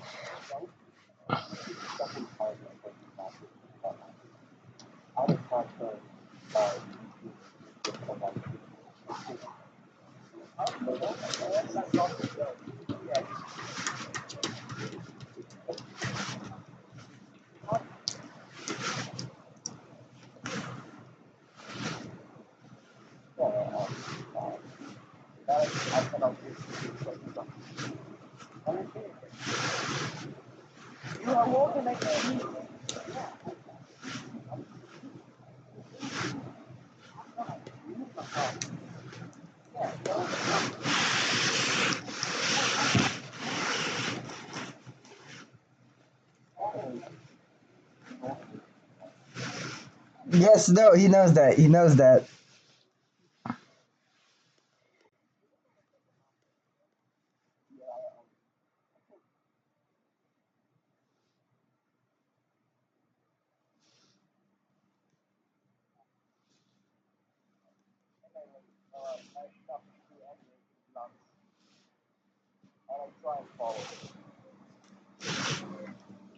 Do you see him?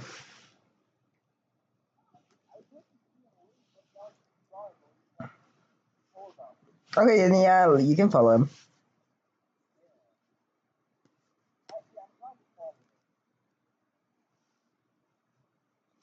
Okay. Roll me stealth to see if this guy notices you following him.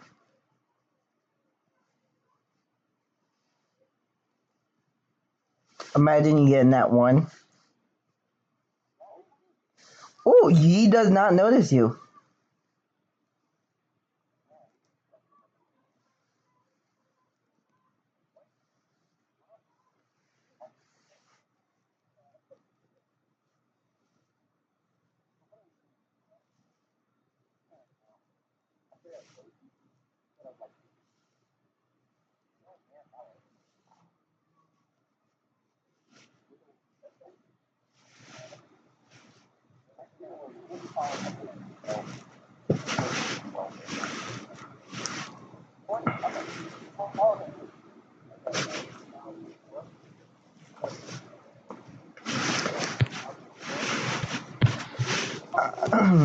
Are you guys going to class or are you guys following this guy?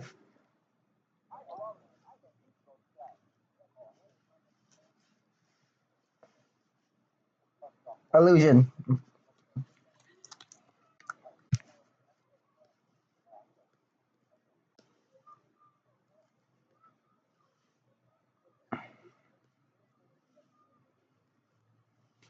Okay, you go to class and Cass, you're going to fourth as well, right?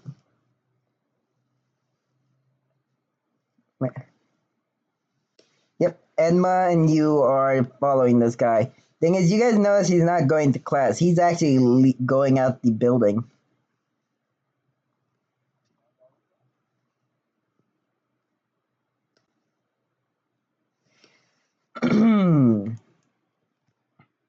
As he's leaving the building, he's actually going to head to the back of the building. You see him leaving the academy grounds entirely, heading into the Arctic Kingdom itself.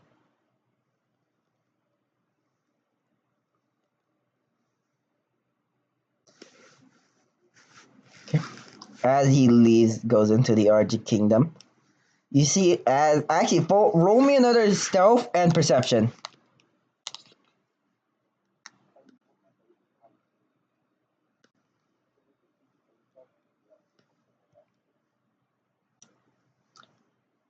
No, I'm saying another stealth because you guys are heading into a crowd to like keep your eyes on him, and another stealth because you guys are going to be bumping into people.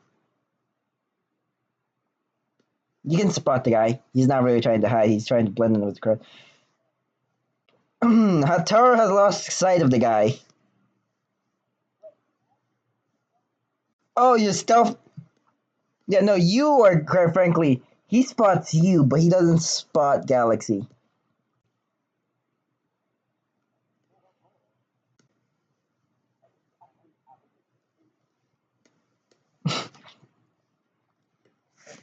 And you can keep your sight on him.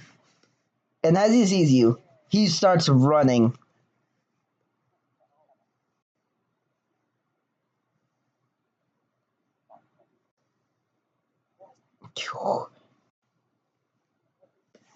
Do you have a climbing speed?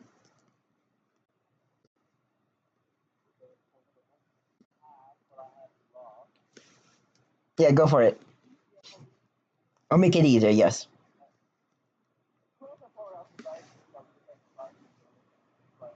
Yes, actually, you can do that.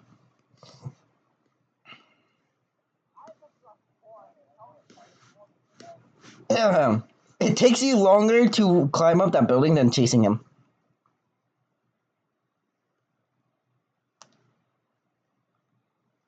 Yep.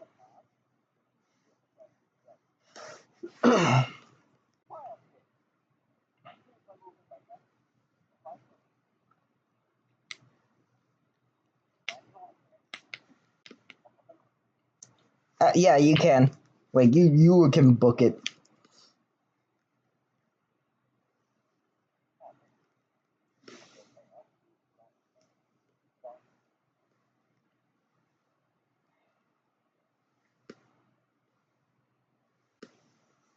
And as you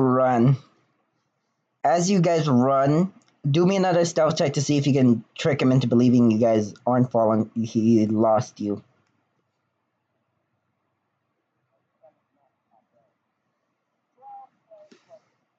He sees Galaxy, but he doesn't see you because he's not paying attention to you guys anymore. He's paying attention to running more than anything.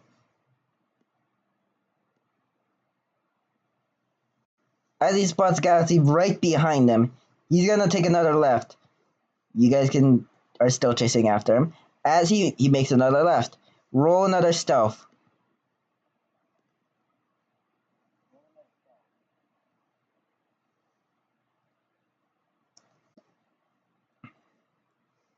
As this is gonna be the last stealth, by the way.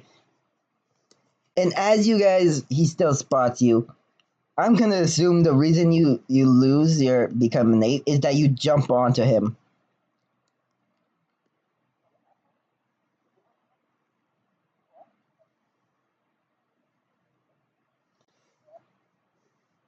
And as you jump onto him, you notice he no longer has the tattoo on his hand.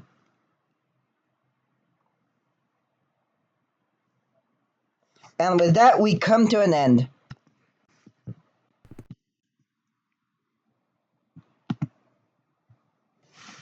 So yeah, that's the end of the session. Yep.